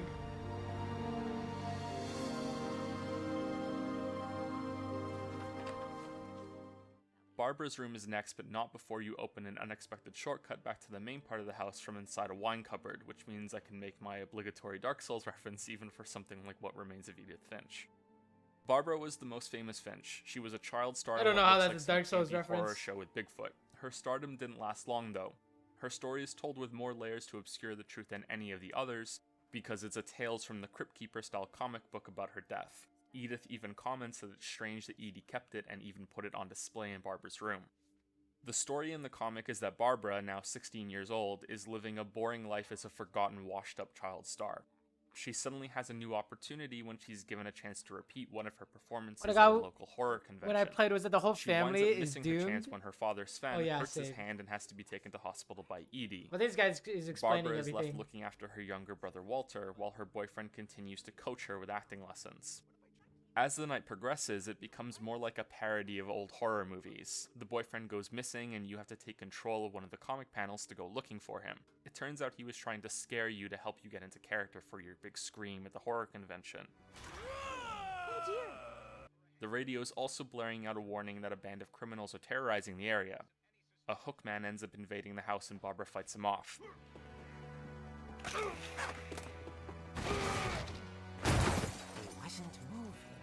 Younger brother Walter that's why goes the banister's missing, and broken Barbara is killed by a pack in of the house. monsters that left the convention to find her, but not before they get to hear her trademark scream one last time. Barbara's boyfriend is missing and never seen again. Walter was apparently hiding under the bed and witnessed enough of it to be scarred for life. All they find of Barbara, in the comic at least, is a severed ear in a music box in the downstairs hallway, something her father made specially for her. Eerie tale. An important detail in the comic is that it reveals how to get into the basement. If you keep turning the handle on the music box, a key pops out which lets you unlock the door, which is how you continue to progress to the other parts of the house after this point. Until you read this comic, you don't know how to do this and the basement is locked off. Barbara's death is more likely caused by the boyfriend. Each of these stories has a bit of truth to them, as you can see from the broken part of the railing where the struggle took place. And my guess is that the fight they have in the basement got out of hand and he killed her. Which is why the boyfriend was never seen again since he fled, probably out of panic. Walter's story is after this, and his death is directly linked to what happened here, what he saw when Barbara was killed. Wait, the boyfriend killed her? The dates of each death show What? that Calvin died shortly I did not after get that. Barbara. So in rough terms, by the time you get to the beginning of Walter's story, Edie only had 2 children left. Molly, Barbara, and Calvin are dead. Only Walter and Sam are still alive. Walter's story is on the Does that shorter make sense? side. You discover it when you go through the basement and find a hidden door in a refrigerator at the bottom. This leads to a secret underground bunker where Walter lived for 30 years. Why did Walter live on the Barbara's ground for death 30 was so years? traumatizing for Walter that he was unable to cope with the real world. He describes this as a monster waiting to get him, the Finch What? family curse. This is a visible rumbling for him as he settles into a daily routine in his restrained life. You experience this routine by opening the same can every day in the same position.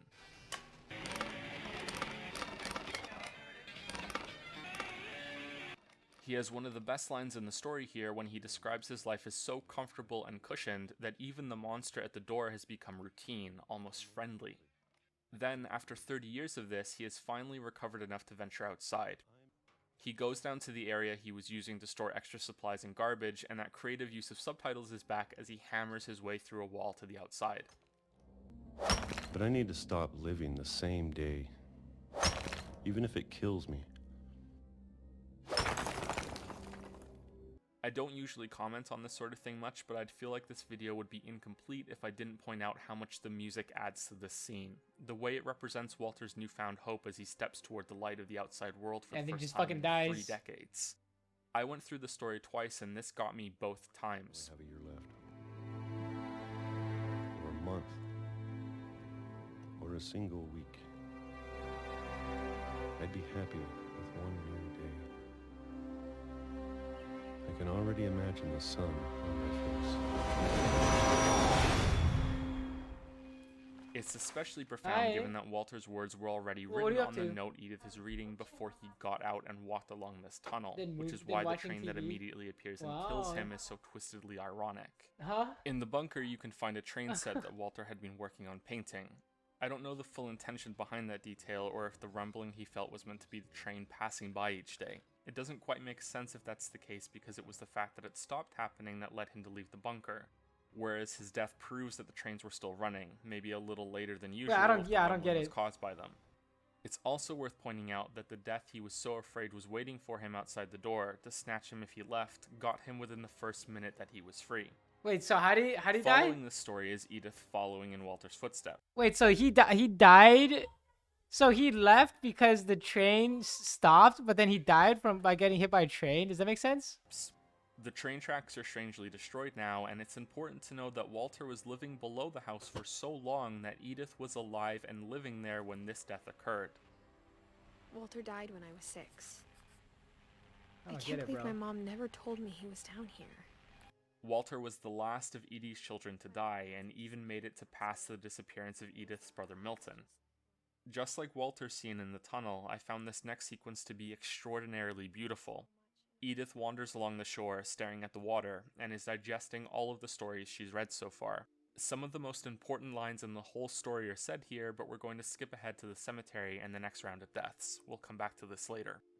Every dead Finch is enshrined here overlooking the water, a link back to the sunken house that Odin's statue is pointing toward, because every room in the house being a dedication wasn't quite enough for Great-Grandma Edie. Well, I don't get it. Hold up. The train, where the fuck, how the fuck is the train just going by their house every day? And then the tracks are gone now. Where the fuck was that train going? There's water here. I don't understand. This place shows a staggering amount of investment in memorializing the dead. There's also a sick detail here that I didn't notice until my second time through, a crown on the tombstone for Lewis's grave. The next death scene is with Sam, the only child of Edie's that we haven't seen yet. Sam is Edith's grandfather. He married a woman named Kay and had 3 children, Dawn, Gus, and Gregory. So our journey can be seen as moving through 3 phases. You fill in the generation below Edie's first, then Sam's children, and then Dawn's children, of which one is you, Edith Finch. Sam's death is the most pure form of dramatic irony in the entire story, because you know that there's going to be a death, as there always has been so far, and yet everything is steady and peaceful. Sam has taken Dawn on a hunting trip, just the 2 of them. The date of his death is a year after Gus died, which means that both of his sons are gone, and Dawn is his only remaining child. He is surprisingly content despite losing 2 children, and is calm when he interacts with Dawn. You play the role of the camera that they take turns holding to create pictures of the trip. Things start to take a darker turn when Sam insists on shooting a deer that Dawn spotted with the camera. You get a photograph of the precise moment that Dawn shoots the animal, and the next scene is her crying over it in the dramatic display that Sam has set up to commemorate the moment. You control him as he starts the camera timer and run up in time for the picture to be taken, which exactly matches the point that the deer reveals itself to not be dead after all, and knocks Sam to his death. Edith comments after this that her mother never told her this story, and that she wishes that she had. Gregory and Gus are next, and they're both fairly short sequences. If you know how these go already and have watched my videos for a while, then you can probably guess how I feel about one of them. I have 2 boys, one is less than 2 years old, the other isn't even 5 months yet. I think I bring this up a little too often in videos, but I'd be a liar if I said it wasn't relevant here, because Gregory's scene is the death of a 1-year-old baby. For me, this was the most horrifying part of the whole story. And not just because it's depicting the death of a small child, it's that it was done with such a happy song and dance. Like someone had broken into your home at night, tied you to a chair, and decided to put on a full clown outfit and do a funny dance to Disney music while holding the knife behind his back, and if you don't look happy enough that this is happening, he's just going to kill you sooner. You know what's going to happen here, and yet it's bright and colorful, and the music is glorious. The whole thing is majestic, like it's a celebration that this baby is going to drown. The story justifies this because it's written from the perspective of Sam, who has combined both a eulogy for his son and a plea to his wife that this wasn't her fault. It focuses on how this baby was always so happy and must have seen the world as a very different, very joyous place compared to most, which becomes the twisted scene that you see now. I don't know what the intention was here, and I feel like my reaction is the odd one out. I think this is meant to show that there can be beauty in the world, and that even though this baby drowned in the bath, that he was happy right up until that moment. But for me, this takes a nosedive right into pure horror when you start to think about the baby's drowning consciousness fading, fading, fading. His arms change color, and the bath toys are now enormous in this underwater paradise, like they're greeting him in death and encouraging him to join them. This is him dying right now, his stream of consciousness as he drowns. and his swimming animation here may actually be him struggling out of instinct to get his head back above the water. He'd want you to be happy too. Good luck, Kay. Love, Sam. Gus dies 5 years later at a wedding that takes place on the beach outside the house. Dawn wrote a poem about it, and you control the kite that Gus was flying that day to swoop around to highlight all of the words. This becomes more nonsensical as time goes on, with chairs and other objects being swept up in the wake of the kite to represent the building storm on the ocean. The death blow in this sequence comes when the tent itself is tangled up and swept along with that storm, but it's unclear if that's what really happened or if the storm killed Gus in another way and his body was found later on. My guess while doing this was the cliche that he was going to be struck by lightning while his kite was still in the Yeah, air. I was thinking that too. After this, you climb a wall to the new part of the house, the misshapen tower that you saw earlier that seems tacked on to the top because that's exactly what happened. Dawn married a man named Sanjay, and after he died, she moved back to the house with her 3 children. Edie, who is clearly fabulously wealthy, expanded the house so they could have their own area on top of it. Each child got their own room, a central living and eating area, and even a schoolroom for Dawn to teach them at home, which is where you can find the books that she wrote. There are only 2, arguably 3 sequences left to go through now. One is Milton's disappearance, which Edith proclaims is the beginning of when things got bad. Life at the house was happy and normal for a while, but then Edie built Milton a castle for a new bedroom. Shortly after that, he went missing. This one is told through a flipbook you find in Milton's room because, like Edie, he was a gifted artist. I don't know if I understood This the flipbook shows one of his paintings coming to life and granting him a magical paintbrush to create a doorway to another world. I hate to do this, but there's already a bunch of details that I've skipped over because they'll be more relevant at the end, so we're just going to acknowledge that this is all you discover about Milton here and move on. Oh, and that you can actually stop and flip the pages here one by one, which I thought was a neat detail. This isn't just an animation baked in that does the whole thing for you. You can pause it.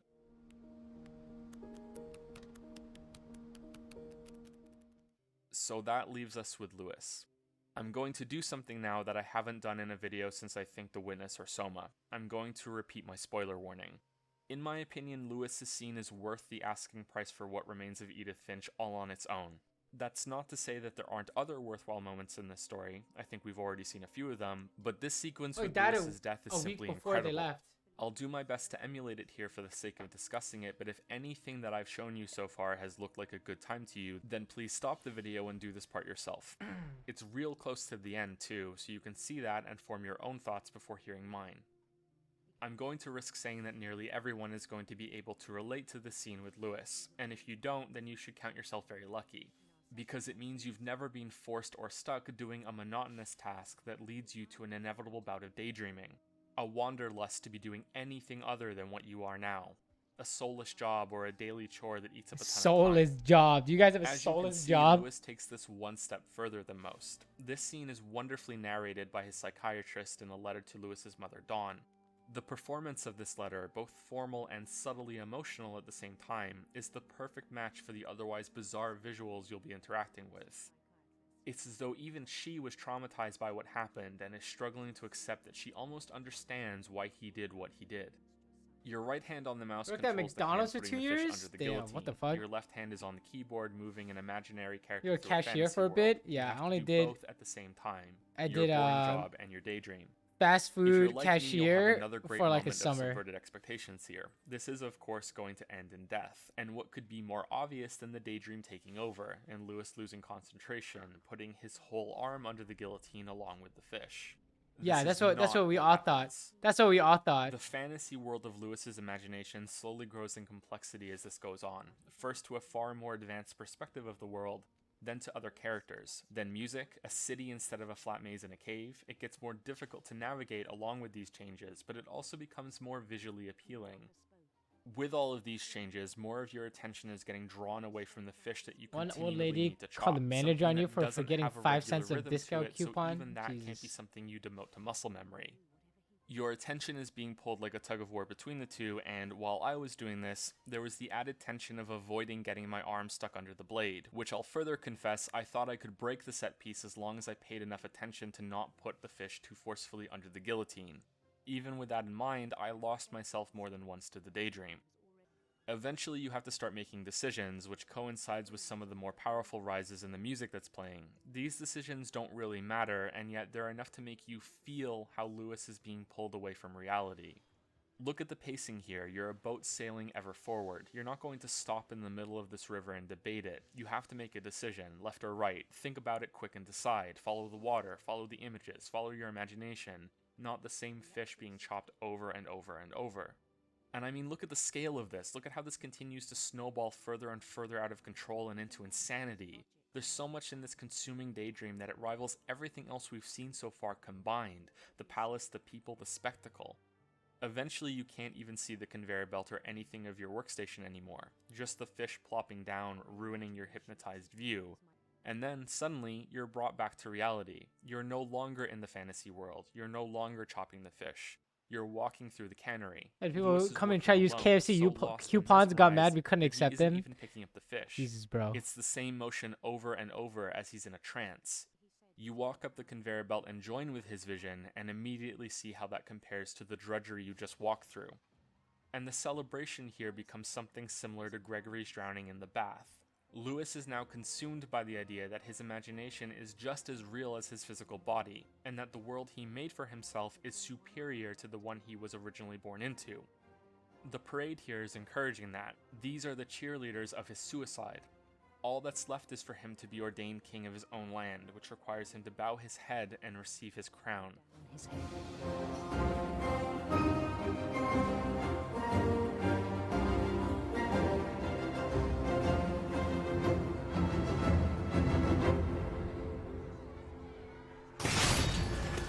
I think you know. Jesus, bro. Mrs. Finch, your son was a kind man who will be missed by all of us who knew him. All that's left for us, though, is to climb to the final room of the house, Edith's old bedroom. The layer of the story that we're in is about to loop into itself as she pulls out it's the already book been 30 from the minutes? beginning on the boat and starts to write the words that we've been reading this whole time as her son. When I first saw this ending, I thought it was too abrupt. My second time through, I realized that the ending doesn't start when they leave the house. It starts when Edith lays down on the bed and picks up the pen. Viewed that way, this ending is satisfying. It has most of the answers for what's happened to this family, even though you could have also worked it out before now. You go through a night after Lewis's funeral when Dawn decides they all need to leave the house. This is an escalation between the deaths of both of her sons. When Milton went missing, Dawn sealed up all the rooms in the house. This is speculated by Edith as a way to keep whatever Milton found from escaping linked to the curse that's killing them. Edie fought against this by drilling the peepholes to the rooms and, I'd think, putting those decorative plates underneath them to mark their lives. These were her shrines after all, and Dawn had just locked them away from her. With Lewis's death, Dawn has decided that this isn't enough anymore. They all need to leave, Edie included, which leads to a fight on this last night. Edie baits Edith away from the dinner table with the promise of a present in the library, which you go to find as you control a younger Edith. You hear the two of them arguing in the dining room as you walk, find a book, and sink the most layers deep that this story gets. By my count, we're the boy on the boat, then reading the book, then Edith writing the book, then reading Edie's book within that book that Edith wrote. In this book, Edie is telling the story of when there was a supernaturally strong earthquake that allowed her to walk the seabed to visit the old house that Odin died in. This progresses just like most of the other sequences we've gone through, and it seems to be building to this grand reveal of exploring the old house. You can see it shift in reality here from the old wreck to a pristine version when Edie unlocks the gate. But the satisfaction of exploring it is quite literally ripped away from us when Dawn interrupts Edith reading the book. They struggle over it and it tears apart. A great detail here is that the words stop abruptly on the page, because this is Edith's recounting of a memory. She was prevented from reading further, so in her mind she doesn't know what the rest of the words were, so it just stops right here suddenly on the page. Edie refuses to leave with them. Dawn and Edith still go. Edie dies that night alone in the house, well, alone as she can be with all of her dead children seemingly haunting it. Dawn is the next to die of an unspecified illness sometime after they leave, and then we go through a birth scene and maybe a death scene too, as Edith's child is brought into the world. It's not explicitly said, but it's heavily implied that Edith dies in childbirth. The date of her death on her tombstone supports that at the very least. And that's the ending, which means we're finally done with the commentary walkthrough and can start discussing what just happened.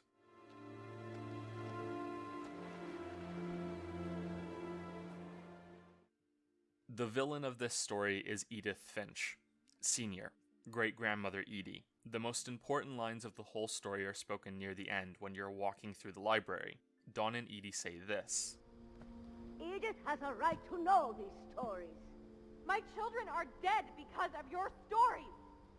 Which is an echo of Edith's words earlier as she walked along the water. But now I'm worried the stories themselves might be the problem. Maybe we believed so much in a family curse, we made it real.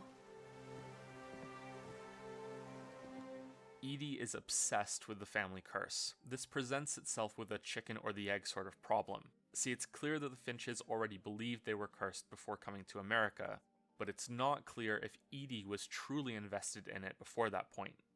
While that detail about her wanting the cemetery to be constructed before the house might support that she was already fully committed to the curse narrative, that might have been out of respect to her father, and the giant statue they built of him to immortalize the moment that the old house sank. Any and every family will experience tragedy, cruel, relentless tragedy that can feel targeted when the losses come quick and packed together just at a chance. It's easy to imagine a group that went through such an unlucky time that they had to create a reason for it, create a boogeyman to point to and proclaim that's the reason. These losses have a purpose. It may be evil and malicious, but it's something. The deaths are happening for a reason, they're not pointless. And, as Walter says, a family living with this for so long may get used to that curse. It may even start to feel almost friendly as it waits outside the door. Even a monster on the other side of the door starts to feel normal. This is exactly what has happened to Edie, but where I'm uncertain is whether or not she was like this before the first death of one of her children, before Molly died. We're going to go through the deaths again now, armed with a different perspective, that not only is there no curse, but that Edie's obsession may have contributed in some way and caused at least a few of So these this is the deaths, explanation stuff, or at least warped the family's reaction to them. And we'll start here because Molly's death is Edie's fault. Edie sent her daughter to bed starving. This by itself is questionable, but fine, but Molly obviously isn't the one who decorated the bathroom with poisonous mistletoe. More damning than this is that the bedroom door was locked from the outside. This alone is alarming enough, but her plea to come out and finally eat something is dismissed by Edie, who tells her to go to bed. The death is still an accident, it's caused by neglect, it isn't murder, but this is how Edie loses her first child. Not from a curse, not from a monster, but from a shitty decision on how she punished her daughter, a trend that unfortunately continues. Imagine being Edie for a moment. Holly? Imagine the guilt and shame. Now imagine how much better it would be to have a curse to blame this on. Holly does and rhyme at with first Molly. this may seem far-fetched, and I'm not saying that Edie wasn't devastated by this death, but there's a mountain of evidence in the house that shows her to be a person who reveled in all of the attention and mythology that her family name began to earn. I'm not sure if I believed all of that, but I'm sure Edie would have. Her husband died building a slide outside of the house, which, as we recall from the beginning, was shaped like a dragon. Instead of this being a simple accident, Edie tells this story that Sven was killed by a dragon. Not only does she say this, but she has a shrine in her room dedicated to this accident, along with a newspaper announcing the story framed like it's a collector's item. Worse than all of this is the picture of Sven actually falling to his death that's sitting right next to it. These things are left out on display as something that she wanted to see and remind herself of every day, just like every other death in the family. Let's skip out of sequence because I want to prove this without any shadow of a doubt before I pass judgment on her for some more of these deaths. The comic in Barbara's room is even more damning than the photograph of Sven falling. This comic was made in response to Barbara's murder. It's a pulpy, sort of trashy tabloid account of the death of a young girl who didn't even make it to 20. That's already a little inappropriate, but it's even worse that Edie not only wanted to read it, but kept it on display in her dead daughter's room. Imagine the twisted need for this curse to be validated so badly that you accept such a thing and even begin to treasure it. But this is only the first initial layer of Edie's depravity with this comic book, because there are details within it that only someone in the family would know, that only Edie herself would know. This story is a dramatized, unreliable version of events, and yet the layout of the house is correct. Now, before you roll your eyes and say, okay, artistic license, it would be confusing to have a whole other house and to make it just for this death scene, Look, I agree, but there's a specific detail here that can't be explained away like that. Whoever wrote this book knew about the secret key in the music box, which is a real, true thing that not even Edith knew. You use this learned knowledge from the comic to progress to the next area. Which means someone in the family had to collaborate with whoever made this comic, or at least give an interview with these details, and the only candidate for that is Edie herself. Once this clicks, a lot of the story becomes really sickeningly clear. You start to see the contents of Edie's bedroom in a new light, especially your second time through. Look at her flourishing in the attention of another newspaper article about how she refused to leave her home because of a forest fire. Look at another article framed here about a mole man living underneath the Finch house, something that Edie took part in and gave an interview about. Edie gave a big interview about a mole man living under the Finch house. True. My mom was furious. I'm not shocked that Dawn was furious because the date on this article is 1991. The article is clearly about Walter, who, at the time of publication, was the only child that Edie had left. Imagine the kind of person who gives an interview encouraging that kind of speculation about their son who lives in such daily, paralyzing fear that he had to lock himself away in a protected bunker underneath the house. And almost 20 years into that isolation, his mother is making fun of him in the papers in order to further the image of the cursed family name. And let's just keep going here. How was letting Walter live under the house a rational solution to what he was going through? The way that Edie responded to Barbara's death, and likely embellishing the cursed monster angle of the murder that Walter witnessed as a child, might have led him to want to be away from her as well as the fear of the curse. It's very telling that when he feels like he's finally overcome his fear, that he takes a sledgehammer and knocks his own path through a wall instead of just opening the door and going upstairs to his family. That was the better, more attractive choice of the two. Instead of encouraging Walter to get help and work through his problems, Edie facilitated him becoming a hermit and living as a family mole man mascot below the house. At this point you might be thinking, okay, well, this seems sort of obvious now. Edie used the curse as a way of dealing with the family tragedy. That's what I meant at the start when I called her sympathetic. I really do understand this about her. Oh, I didn't realize you could look at She look and the at rest this of like the that. family have suffered a tremendous amount over these generations.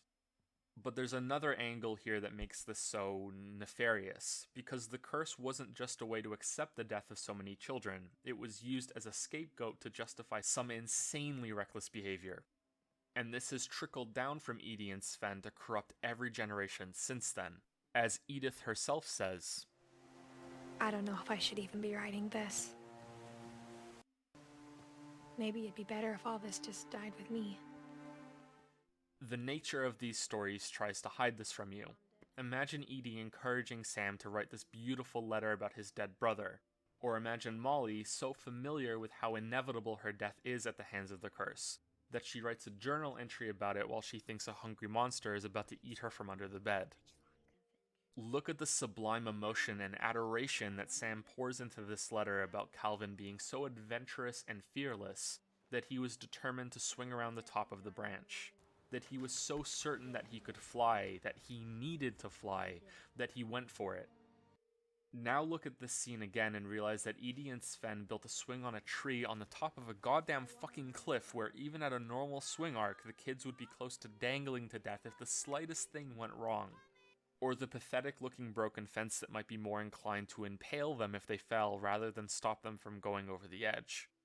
Also notice that he already has a broken leg here. You have to understand that we only get to see the death scenes. We don't get to see the other careless behavior that only resulted in injuries, not death. Look at Edith herself, who, 22 weeks into her pregnancy, is climbing and jumping over this house. Look at what she's doing here when she even admits it to us. Imagine how this branch could have snapped underneath her weight. She could have broken her neck and died right then, or broken her legs and died slowly on her own with no one to help her in this house in the middle of nowhere. Or she could have lost the baby.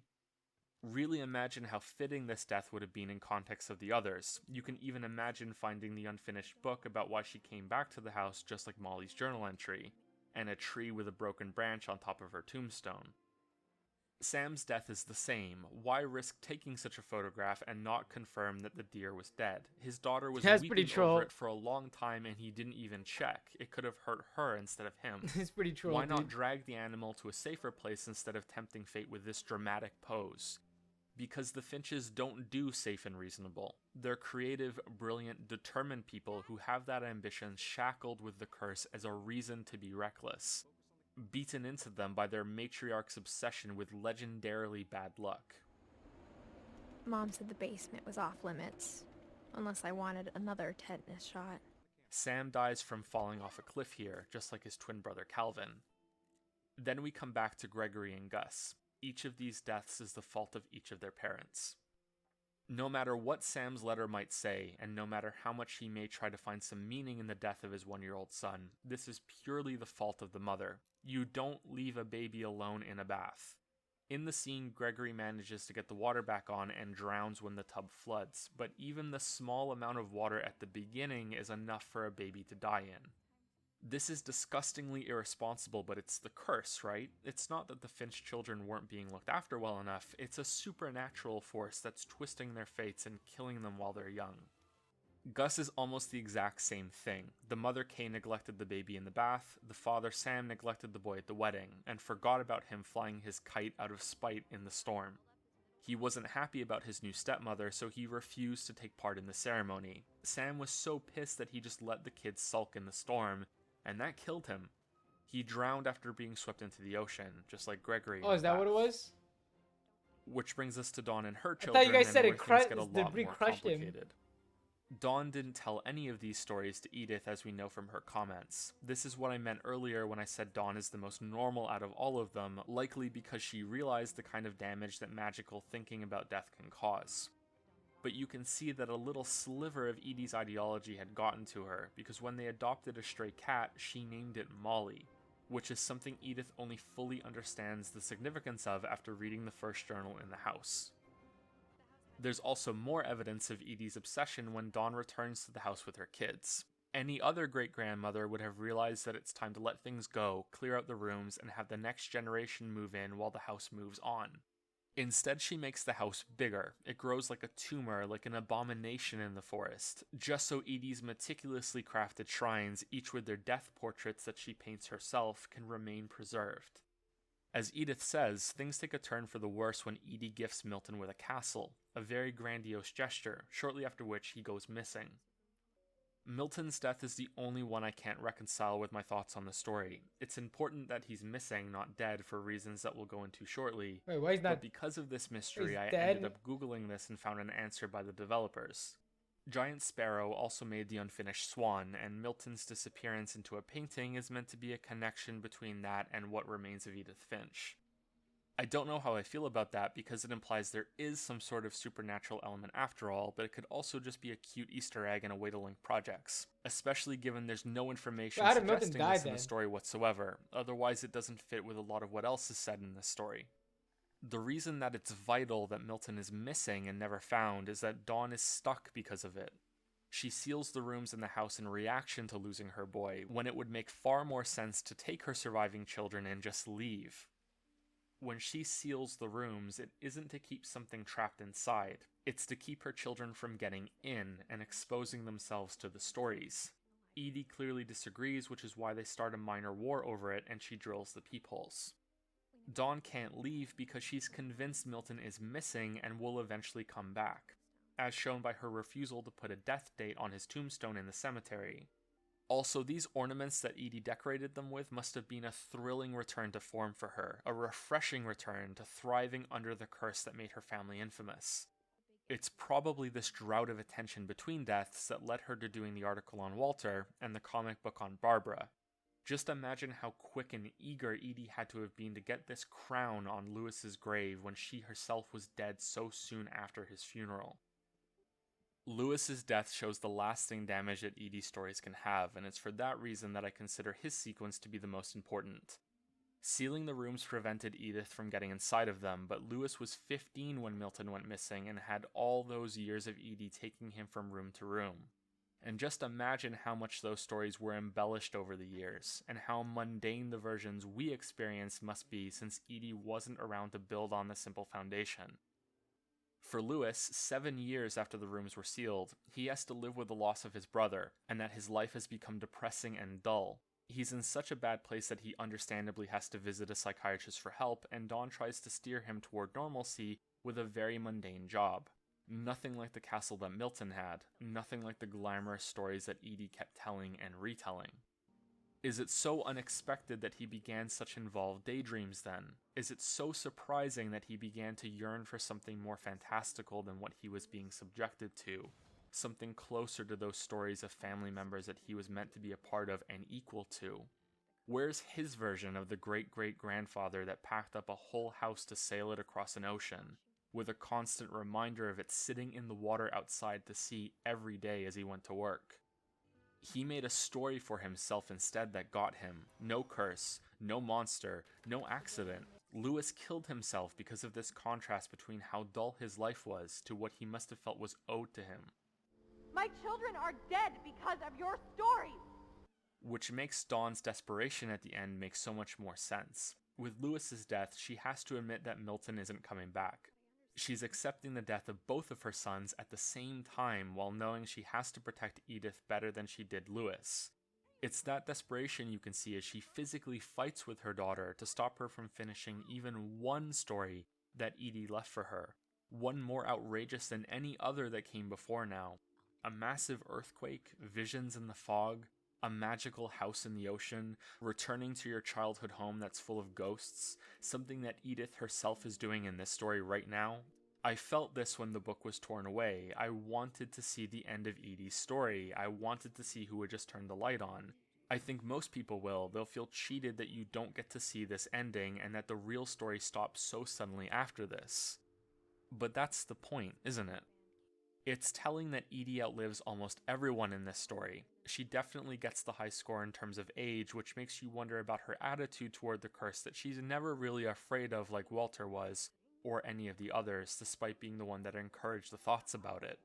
Her recklessness shows only at the end here, with a throwaway comment from Dawn about Edie mixing alcohol with her medication. She dies that night, probably from this, poisoned just like Molly was.